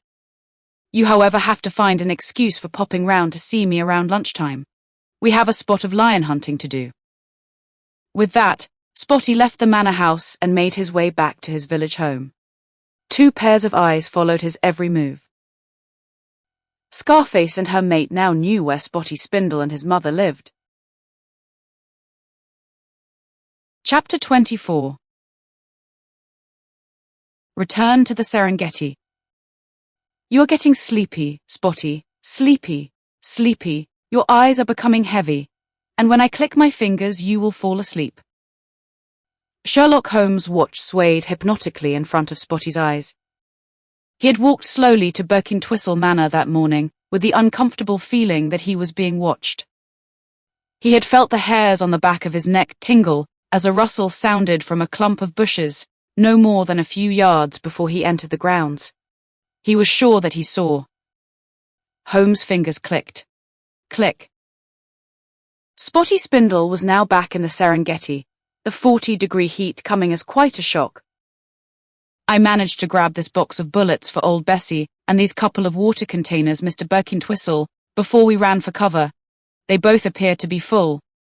Thank heavens for that, Spotty. Gordon Buckentwistle let out a whistle, followed by a sigh of relief, and continued. At least we now have enough water to last us, and if Scarface comes anywhere near, she will be in serious trouble. Pass me the bullets, please, Spotty. An attack can happen at any time, so we have to be on our guard. There was a slight noise a few yards away among the pile of rocks. Gordon Buckentwistle looked to his left and raised old Bessie to his shoulder as he saw the leopard moving away with her cubs. She is okay, Mr. Buckentwistle, Spotty remarked. Our faces were no more than a couple of feet apart during the stampede. She is only worried about her cub's safety. Even so, Spotty, you have to keep your eyes open and stay on your guard wherever you are in Africa. She is an extremely dangerous animal and will do anything to protect her babies. Now, let us move on. We need to find somewhere safe before nightfall. That is when Scarface is at her most dangerous. The 3 of them began to walk in a westerly direction, using the sun for guidance, until they reached a large clump of trees that surrounded a waterhole. A large bull elephant trumpeted his mild outrage at the sight of the party, but slowly walked away with the rest of his herd. They had already topped up their intake of fresh water, otherwise, the presence of 3 weary travelers would have made little difference to their daily routine. We will make camp here for the night, so Isabella, you must help Spotty to collect as much firewood as you can find. Lions hate fire, and as long as we can see them coming, their advantage of night vision will be cancelled out. They can see in the dark, Daddy. Oh yes, Isabella, lions have excellent night vision. Nighttime is when they do most of their hunting. Fortunately for us, old Bessie here also has excellent night vision, especially when I am pointing her. She is a cunning creature though, is Scarface, and having seen what old Bessie did to her partner, she will be very wary, and so must we. She probably remembers that old Bessie caused the scar on her face as well, Mr. Buckentwistle.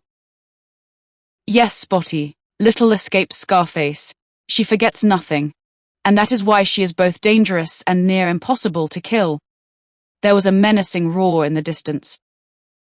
Better move quickly, you two. Scarface has picked up our scent and is hot on our trail. I will start the fire now, so we need to have enough wood to last throughout the night. Come on, look sharp. Gordon Birkintwistle began to rub 2 sticks together, and soon a wisp of smoke appeared, followed by a spark. The small clump of dried grass immediately ignited, and soon a decent-sized fire was burning.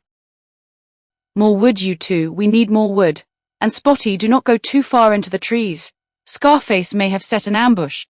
Just gather whatever you can from around the outside of the wooded area where I can see you both, and keep your eyes open for any form of movement.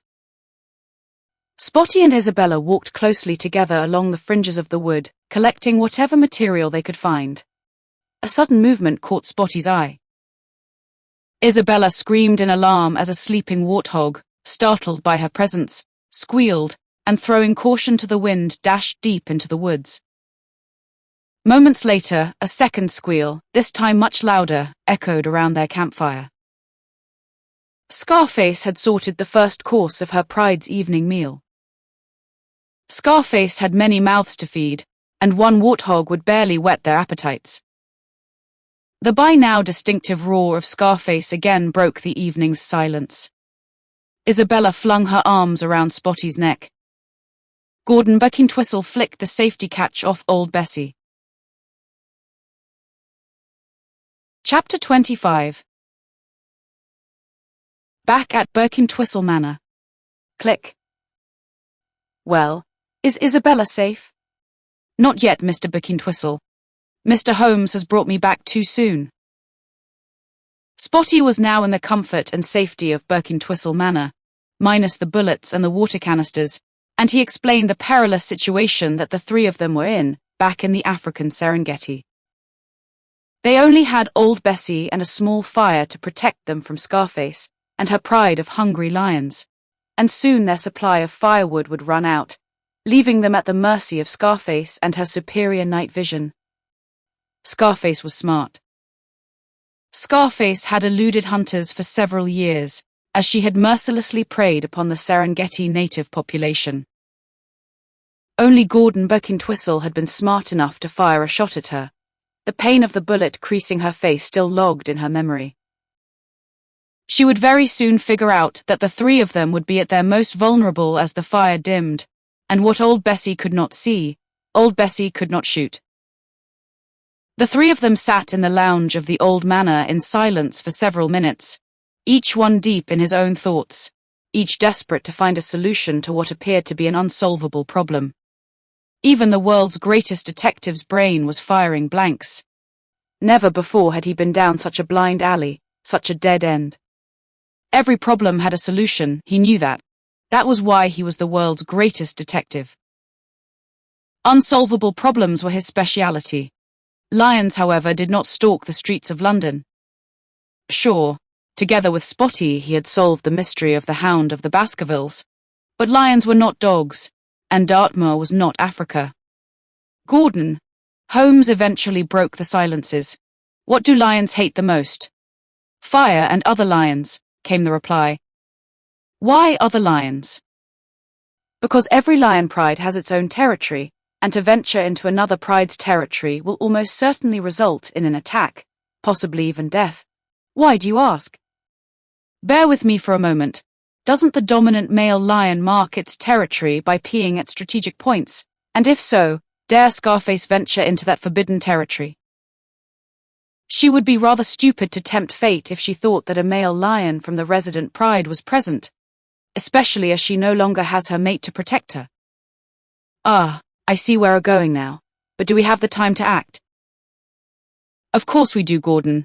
As long as young Spotty stays away from the Serengeti, things will remain exactly as he left them, which will give us ample time to obtain enough scent-marking material from a male lion at the nearest zoo.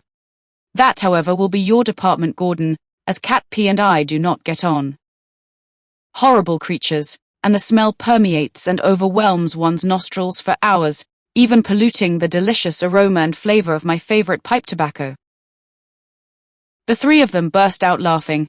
It was not a particularly good plan, but at least it was a plan, one that might just work. Their laughter was interrupted by a roar, a distinctive roar, not a distant roar, a roar that was indeed awfully close to the manor house, I am going to ring your mother Spotty and tell her that you will be spending the night here with me at the manor. Please tell her not to go outside, Mr. Birkintwistle, and to lock all the doors. When I walked home yesterday, I had a terrible feeling that someone or something was watching me. Sherlock Holmes moved his head to one side and looked skywards, stroking his chin as he spoke. This is turning into possibly the best novel that I have ever written. He reached for his pipe as he continued. It will of course have a happy ending, I assure you of that. No problem has ever proved to be beyond the capability of Sherlock Holmes. History will confirm that. Chapter 26. Return to the Serengeti. 2. What on earth are you holding there, Spotty? And what is that horrible smell? Isabella Birkintwistle held her nose as she spoke. It smells like cat pee. Spotty Spindle smiled as the three of them sat around the campfire trying to keep warm. Africa was not always blazingly hot with endless sunshine, and sometimes the evening temperature could drop close to freezing point. Gordon Birkintwistle had encountered far more difficulty than he had expected at Chester Zoo, one of the country's favourites, languishing on the outskirts of Manchester. You cannot just ask a male lion, the king of the beasts, to pee into a bottle. The zookeeper had fallen about laughing as this complete stranger had offered to pay him almost a week's wages for a bottle of lion pee, and it was only when the money was handed over that he realised that the stranger was indeed serious. The lion himself was also curious, and perhaps a little self-conscious, as a wide-topped container attached to a long pole had been thrust from behind him as he had carried out his morning ablution. It's a little canister that I picked up by the trees, Isabella, Spotty replied. I have no idea what is inside. Let me have a look, Spotty, Gordon Birkintwistle said. Spotty handed over the canister, which was little more than a native water flask. Good grief, if this is what I think it is. He turned his head away as he took a whiff of the evil-smelling liquid. It might just work. Occasionally, when the local tribesmen kill a male lion, they cut it open and collect the pee, which is then sprayed around their village. They believe that it will ward off evil spirits, when in fact it is a warning for other lions not to enter the resident pride's territory. How disgusting, Daddy. Well done, Spotty. Now sprinkle the pee in a circle all around the campfire, say 10 or so yards away, and try not to cover yourself in it, or you will be sleeping outside of the line. Daddy, does he really need to do that? The smell is horrid. How will I ever sleep? There will be no sleep for you tonight, Isabella. I rather feel that Scarface will see to that. It was turning into a cloudy, overcast night, and as darkness descended, the fire began to die down as supplies of the collected wood dwindled. Eerie noises began to fill the night. Shadows began to move. Scarface and her pride moved in closer. The lions stalked their prey silently, yet Gordon Birkintwistle's sixth sense registered the danger as he caressed old Bessie, bracing for an imminent attack and praying that the scattered scent of a rival male would act as a deterrent to the pride. The clouds parted to reveal a full moon. The whole landscape became bathed in light, and there, standing on the outer perimeter of Spotty's circle, was Scarface, her vivid red scar almost glowing with pulsating anger as the moonbeams flickered across her twisted, growling face. Scarface was no fool. She had watched as Spotty had sprinkled the liquid from the canister. She moved forward and fearlessly crossed the scent line, accompanied by a young, almost fully grown male lion, her favorite son, as the rest of the pride stayed well clear, afraid of the possible presence of a territorial male from a rival pride. Gordon Birkintwistle raised old Bessie to his shoulder, unsure which lion to shoot. Old Bessie had to be loaded after every shot, and he knew that whichever one he killed, the other lion would attack. The assault inevitably being followed by a full-scale attack from the rest of the pride. Scarface bared her teeth and growled triumphantly as she moved forward, her face contorted with rage and hatred, her vivid red scar seemingly flashing its deadly warning under the full moon, her vengeful eyes narrowing at the sight of Spotty Spindle, the boy that was responsible for the death of her mate. The evening's silence was suddenly shattered by a thunderous roar. Out of the woods charged an enormous, enraged male lion. He had caught a whiff of the lion pea that Spotty had sprinkled around the campfire. This was his territory, and he was prepared to defend it to the death. His ferocious attack caught the young male lion off guard, and as his giant jaws snapped shut around the young lion's neck, he violently shook his head, snapping the neck with an audible crack. The young lion fell dead. An enraged Scarface closed in on the intruder. He bared his teeth and growled out a warning. This would be no match. His giant size and gleaming fangs would make sure of that. He didn't want to kill Scarface. She was a female and presented no challenge to the control and supremacy of his territory. He just wanted both her and her pride to leave the territory, his domain. Around these parts, he was king of the beasts. Gordon Birkintwistle held old Bessie steady, yet chose not to fire. He recognized the giant male. This was no man-eater. He was known to all the local villagers, and controlled his own pride well enough to ensure a live-and-let-live existence. The tribesmen accepted the occasional loss of one of their livestock, knowing that through hard times, his pride needed food to survive, and as long as he controlled the surrounding area, the man-eating lioness known as Scarface would give their village a wide berth. Scarface backed off. She recognized the futility of fighting with the big male. Scarface was no fool. She glared at old Bessie, knowing that the rifle held the power of life and death over her. Her gaze switched to Spotty Spindle. He had now been responsible for not only the death of her mate, but also her favorite son. Her hatred for the boy intensified, doubled. Letting out a defiant roar, she took one final look at her dead son before running off into the woods, followed by the rest of her pride. The giant male lion glanced towards Gordon and Isabella Birkintwistle, his gaze shifting to Spotty Spindle. He recognized the man with the rifle and had observed him many times in his hunt for Scarface. He knew that they meant him no harm, and letting out an ear-shattering roar, walked to the end of the clearing, scent-marking as he went. No other lion was allowed on his territory. He would be sticking around for the rest of the night to ensure that. Around these parts, the king of the beasts fought any lion who would challenge him for that title, and they would suffer the same fate as Scarface's son. As the sun rose in the early morning sky, Gordon and Isabella Birkintwistle, accompanied by Spotty Spindle, began the long trek back to their base camp. Several hours later, 3 weary souls finally reached their destination. Chapter 27. Return to Birkintwistle Manor. Gordon Birkintwistle let out a sigh of relief as he sank deep into his chair. He was exhausted. Another sleepless night, and what had seemed to be an interminable wait for Spotty to return from his Serengeti adventure, had taken its toll on his rapidly depleting reserves of energy.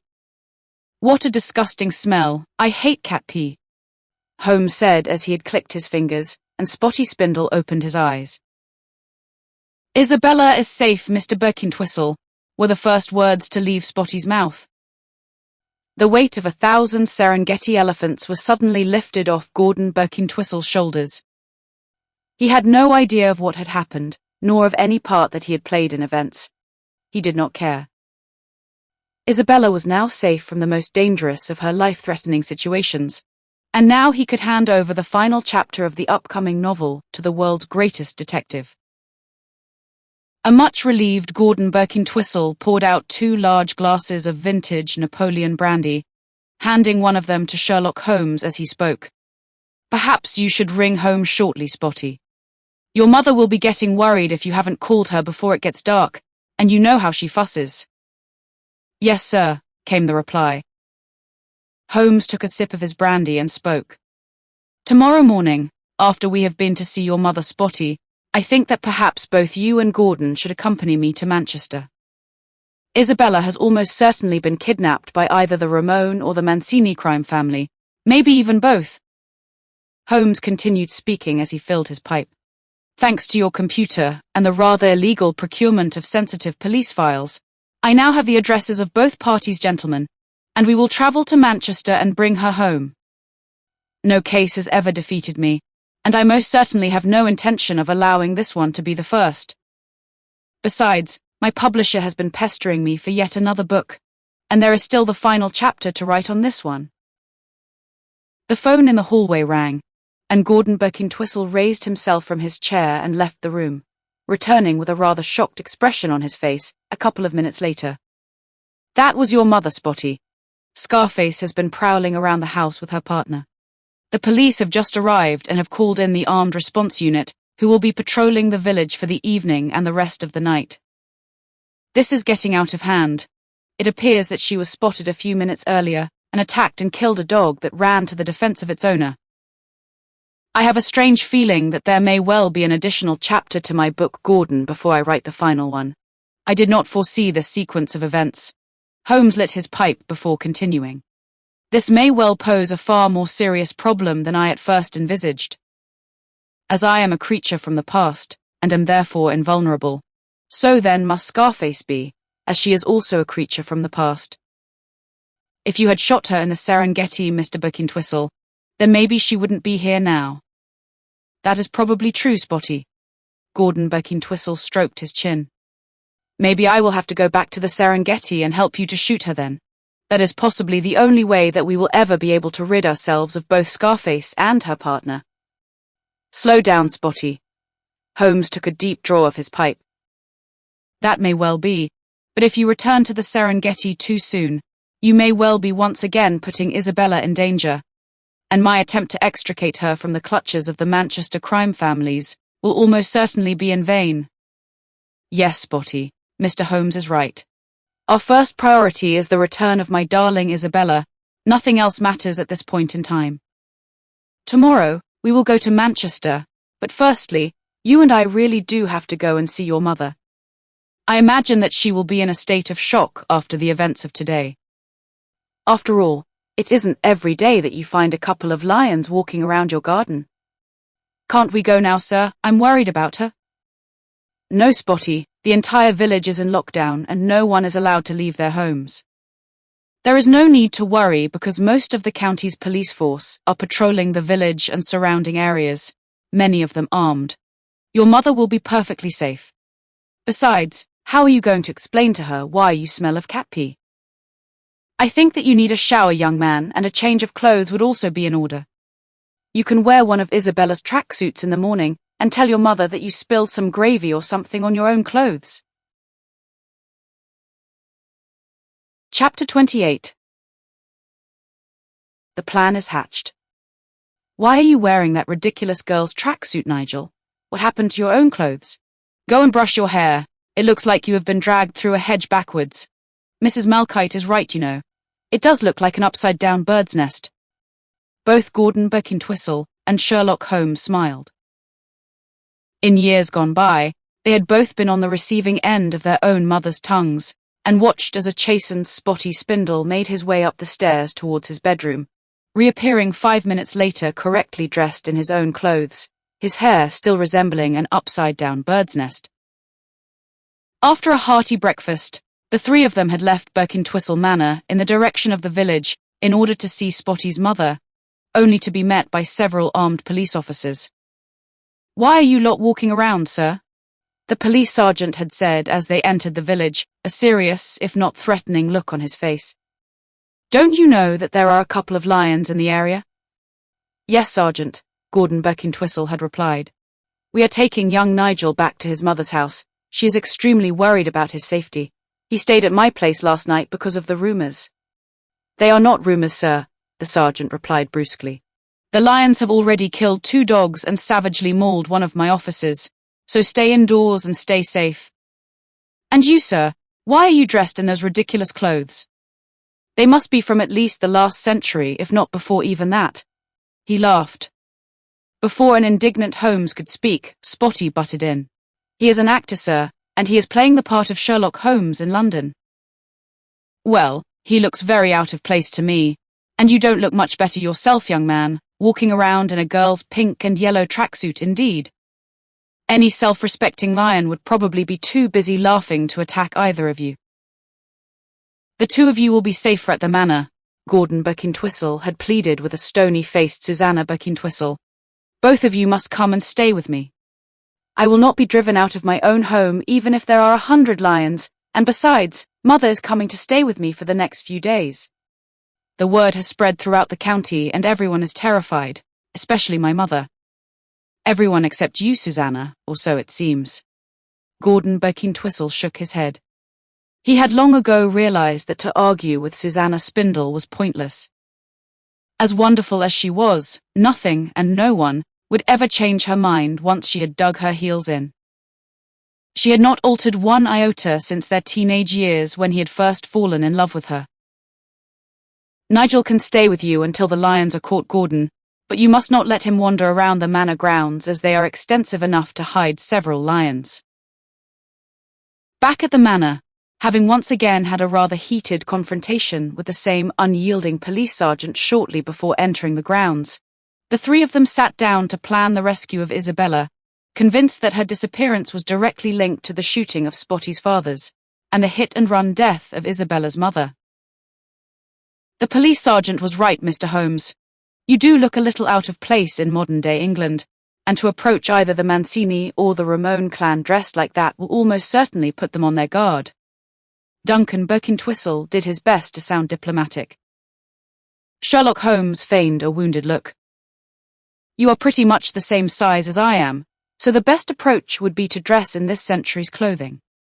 I will select a suitable garb for you, and you can then join the same century as the rest of us. He is right, sir. You do rather stand out dressed like that, Spotty said. We all need to look the same.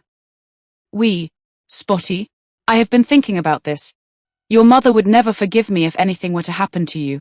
We are about to deal with some extremely dangerous people in the Mancinis and the Ramones. I know that, Mr. Birkintwistle, but Mr. Holmes will be completely lost in a city the size of Manchester. Together we can help with the directions and answer any questions that may arise appertaining to this century. Policing in Mr. Holmes' day was considerably different to modern-day policing. He does have a point, Gordon. If I am to blend in with the local villains, I at least have to look and talk like one of them. Also, Gordon, Spotty and I have worked together on numerous occasions and virtually know what is going through each other's mind. So far, it has proved to be a phenomenally successful partnership, as my books bear witness. Okay, I will go along with that. Your reasoning is sound enough, Mr. Holmes. Gordon Birkintwistle paused for a few seconds before continuing. From now on, I am to be referred to only as Gordon. You, Spotty, will become Nigel, and you, Mr. Holmes, will become Stephen Holmes. I rather think that the Christian name Sherlock is indeed perhaps a little too last century. We will be presented as friends, and friends always use Christian names. Are we agreed, Nigel and Stephen? Yes, Gordon, came the double reply. So, Stephen, what is the plan of action once I drive the three of us into the Manchester metropolis? I will arrange a meeting with Detective Mancini, Gordon, and I will inform him that I have details of a large shipment of drugs that are about to enter the city. If my presumptive reasoning is correct, he will immediately be in touch with the Ramone family, and, well, I will have to take it from there. My actions will depend very much on his response. Elementary, really. Chapter 29. Someone else is interested. Gordon Birkintwistle's Mercedes pulled into the car park of the Manchester police station, where a tall, grey-haired man in his early 50s was already waiting to meet them. Allow me to do the talking, Holmes said quietly as the three of them climbed out of the car, before moving forward and shaking the hand of Inspector Mancini. Mr. Holmes, I presume? I am Inspector Mancini, the man said. Thank you for the phone call. Would you like to accompany me to my office where we can talk in private? But first, you must introduce me to your companions. This is Duncan, and the young man is Nigel, Inspector. Holmes deliberately did not mention their surnames, not wishing to put the inspector on his guard. On entering the inspector's office, Gordon, Stephen, and Nigel sat down on the 3 seats that were conveniently placed around the inspector's table. Holmes was the first to speak. "Who are you really, Inspector? You are most certainly not Mancini. Your accent is from somewhere very close to Islington, some 200 miles away, and not Manchester." "How very observant of you, Mr. Holmes. You should have been a detective. Perhaps your mother should have named you Sherlock." Sherlock Holmes, Gordon Birkin-Twistle, and Spotty Spindle burst out laughing. "This is no laughing matter, gentlemen. I can charge you with wasting police time and also drug dealing. So who are you and what do you want?" "Perhaps you should check that infernal computer thing in front of you, sir. Look up the names of Simon Spindle and Mary Birkin-Twistle and check the events of some 9 years ago." Holmes looked deeply into the inspector's eyes. He was looking for any sign that a lie was about to be told. "I don't need to look either of them up, sir, as I am fully aware and familiar with both cases, so I will ask you once again. Who are you?" The inspector sounded irritated and was perhaps a little on his guard. Holmes noted this. "I am Gordon Birkin-Twistle, the former husband of Mary, and this young man is Nigel Spindle, the son of Simon Spindle." The inspector sat back in his chair for quite a few seconds before speaking. "I am Inspector Warburton, and as you so rightly pointed out, Mr. Holmes, I am indeed from Islington. I have been seconded from Scotland Yard in London, and I am now working undercover, investigating the crimes of and the connections between the Ramone and the Mancini mafia families. Inspector Mancini is my main target, and all calls to him are redirected to me without his knowledge." The inspector coughed to clear his throat and went silent for a few seconds before continuing. "My superiors have suspected for many years that Mancini's involvement in both losing and covering up evidence has enabled both families to remain under the radar regarding their drug and gambling operations. My job is to put the lot of them behind bars, so I do not want a bunch of enthusiastic amateur sleuths jeopardizing the whole operation by blowing my cover. Is that clear?" "Scotland Yard, you said, Inspector." Holmes spoke slowly and smiled, his eyes perhaps a little glazed as memories flooded his senses. "How many times have I worked with Scotland Yard? Such fond memories and such a source of inspiration for my books." Gordon Birkin-Twistle jumped in. "Stephen is a writer, Inspector, and has many police friends. I asked him along to see if his detective knowledge could be of any help to us." "Stay out of my way, Mr. Birkin-Twistle," Inspector Warburton growled, his voice most definitely threatening.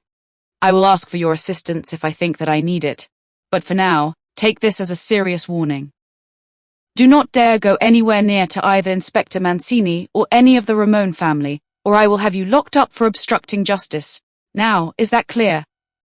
No one spoke. Both crime families are working together and have been responsible for many deaths over the years. I would hate to find your 3 bodies floating in the Manchester Ship Canal. Do you understand me? 3 people nodded, 3 people who intended to ignore the warning. Chapter 30. The trap is set. Back at Birkin-Twistle Manor that evening, the world's greatest detective and his 2 accomplices were faced with a dilemma. We have to stay away from Mancini. Gordon Birkin-Twistle narrowed his eyes as he spoke. You heard what Inspector Warburton said. So we will have to check out the Ramone family, especially Joey, as he is the loose cannon that appears to have been involved in trying to bribe your father Spotty. He told us to stay away from them as well, sir. I'm aware of that, Spotty, but we have come this far, and I do not want to give up now. We have to find Isabella. Tomorrow morning, Mr. Holmes, you must make a phone call to Joey Ramone and arrange a meeting. If you take this dictaphone along with you, it will be possible to record the entire conversation and maybe give us a clue as to where my Isabella is being kept. What on earth is it, Gordon? Holmes looked confused as he studied the almost matchbox-sized device. It is a simple recording machine that, when switched on, will record everything that Joey Ramone and you say. Good heavens, how ingenious. How will you get him to tell you where Isabella is being kept, Mr. Holmes? Elementary, my dear Spotty. Sherlock Holmes grinned. I will use exactly the same technique of hypnotism that I used on your good self. I will explore well-guarded places hidden deep within the recesses of his mind. No one has ever been able to resist my powers, and when his mortal soul returns to Earth, he will remember nothing of what he has told me. Sherlock Holmes walked into the brightly lit Manchester coffee shop, ordered a black coffee with no sugar, and sat down at a corner table. At the other side of the room sat Gordon Birkintwistle and Spotty, keeping the great detective in full view. They had arrived separately so as not to arouse suspicion in case Joey Ramone had arranged for the venue to be watched prior to the meeting. Drug dealers always operated under a veil of secrecy and suspicion, knowing that their every move was constantly observed by the police authorities. Holmes had marveled at the newfangled dictaphone that Gordon had handed to him, remarking that in his day, many a retracted confession would have been overturned if only such modern-day devices had been available. I really must take one of these devices back to 221B Baker Street with me, he had said. Just press this button as soon as he walks in, Spotty said. Then slip it in the breast pocket of your jacket. The door opened, and a shifty-looking, well-dressed man in his late 30s walked in carrying a copy of the Times newspaper, as had been arranged between Holmes and himself over the phone. He looked around and seeing only Gordon and Spotty at the other side of the room, walked directly over to Holmes, sitting himself down on the opposite side of the table and immediately speaking. Don't mess me around, Mr. Whoever you are. I am a busy man, and I have 2 armed men outside for protection, so tell me about the drugs. This is my patch, and no one touches my drug market without my permission. A vision of the Serengeti lion protecting its territory by scent marking flashed before Holmes' eyes as he struggled to suppress a smile. A wise precaution, Mr. Ramone, as I also have hidden back up, so I guess that we are pretty much equally matched. Holmes was bluffing. Ramone wasn't too sure. The man sat opposite exuded confidence and was obviously a professional. Holmes continued speaking. I am also a very busy man, Mr. Ramone, and I have another meeting shortly with a competitor of yours from Liverpool, who is equally interested in my merchandise, so can we please dispense with the threats and get down to business? Holmes took out his gold pocket watch and checked the time. I am running a little late, Mr. Ramone, so can we move on? Releasing his grip on the watch, he allowed it to swing gently from side to side, Joey Ramone's eyes following each mesmerizing movement. Do you like my watch, Mr. Ramone? It was a present from a grateful client of mine, Holmes said quietly. I find the movement from side to side to be very therapeutic. In fact, it appears that you yourself are becoming a little sleepy, Mr. Ramone. Yes, you're becoming quite sleepy. And when I click my fingers, you will answer every question that I ask of you. Click. Gordon Birkintwistle and Spotty looked on as Holmes and Joey Ramone continued to have what appeared to be a normal conversation. Holmes quietly asked a simple question, and Ramone truthfully answered it, completely unaware that his every utterance was devastatingly incriminating evidence against Jimmy Mancini, himself, and every member of the Ramone family. 2 men noisily burst into the coffee shop and walked over to the table. Holmes instantly clicked his fingers, and Joey Ramone returned to the land of consciousness, remembering not 1 second of his time under hypnosis. Boss, you said to come and get you if you weren't out in 10 minutes, one of Ramone's 2 sidekicks said. I'm okay, I'm coming now, Ramone said gruffly. Mr. Holmes, meet me here tomorrow at 10 with a sample of your merchandise, and we can maybe do some business. Holmes nodded. Joey Ramone got to his feet and almost shouted as he walked out with his 2 men. What the heck did you mean when you said 10 minutes? I had only just sat down, you stupid fools. After a couple of minutes, Holmes left his table and walked across the coffee shop to sit with Gordon Birkintwistle and Spotty, sporting a look of triumph across his beaming face. Well, gentlemen, he said, I think that I now have enough evidence to ensure that a certain Joey Ramone will shortly be having the hangman's noose slipped around his neck. We don't hang people anymore, Mr. Holmes, Spotty said.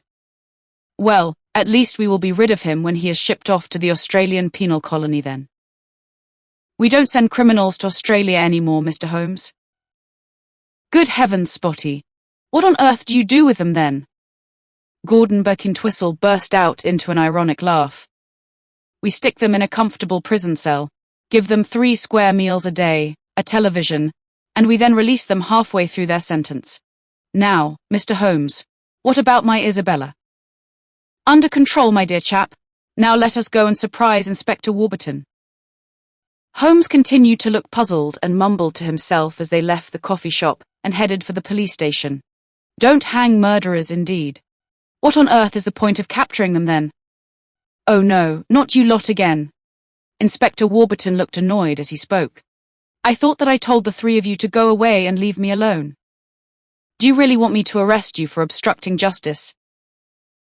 Placing the dictaphone on the inspector's table, Holmes pressed the play button as he spoke in triumph. 2 cases of murder, 1 case of drug smuggling, and 1 case of kidnapping have taken the world's greatest detective less than 10 minutes to solve. And all this without your blessed computers and advanced technology. Inspector Warburton listened open-mouthed as he heard Joey Ramone explaining how and why he had killed Simon Spindle and where the gun was hidden. We had too much money invested in Bomber Blackstone, and that fool Spindle wouldn't take the bribe no matter how much money we offered him, Ramone explained. The darn fool even knocked me out and my chin was sore for days. Gordon Birkintwistle had tears in his eyes as he listened to Joey tell of how he had driven the black van that had killed his wife Mary in order to warn him off the case. He explained how Jimmy Mancini had covered up for him, and in many cases, lost incriminating files. Most importantly, he told where Isabella was being held against her will. That was Jimmy Mancini's idea, Ramone had explained. He didn't want anyone reopening either of the 2 cases, especially as he had now been promoted to inspector and had too much to lose. How did you manage this, Holmes? You really are a modern-day Sherlock. Warburton smiled and shook his head from side to side as he spoke. It was elementary, my dear Inspector. Sometimes the old forgotten methods far outperform the more modern approach. Now can we please go and rescue dear Isabella, as I think that Gordon here would rather you do that before you arrest either Joey Ramone or Jimmy Mancini. We will go now, just as soon as I have contacted the Armed Tactical Unit for backup. These crime families can be dangerous when cornered. Warburton stood and walked towards the door. I know exactly where the betting shop is that Joey mentioned. I will be able to arrest the entire family on the kidnapping charge. You truly are a genius, Mr. Holmes. Yes, I am aware of that, Holmes replied. I have often been told. Chapter 31. Back home. The whole village was celebrating the return of Isabella. Inspector Jimmy Mancini and the entire Ramone crime family were now behind bars when the doorbell rang at Birkintwistle Manor. I'll go.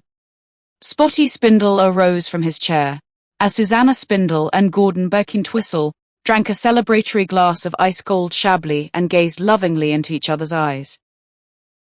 Into the room with Spotty walked the newly promoted Chief Inspector Warburton with a bottle of champagne. Where is Mr. Holmes? Warburton asked. He has returned home, Chief Inspector. Returned to 221B Baker Street. Gordon Birkintwistle replied. I don't think that we will be seeing any more of the great detective. Warburton went silent. He had been an avid reader of the Sherlock Holmes detective novels and was well aware of where the great detective lived. Oh, Chief Inspector, Spotty spoke. He asked me to give you this as a present. Chief Inspector Warburton looked on open-mouthed as Spotty handed to him the distinctive cane that Holmes always carried around with him in his novels.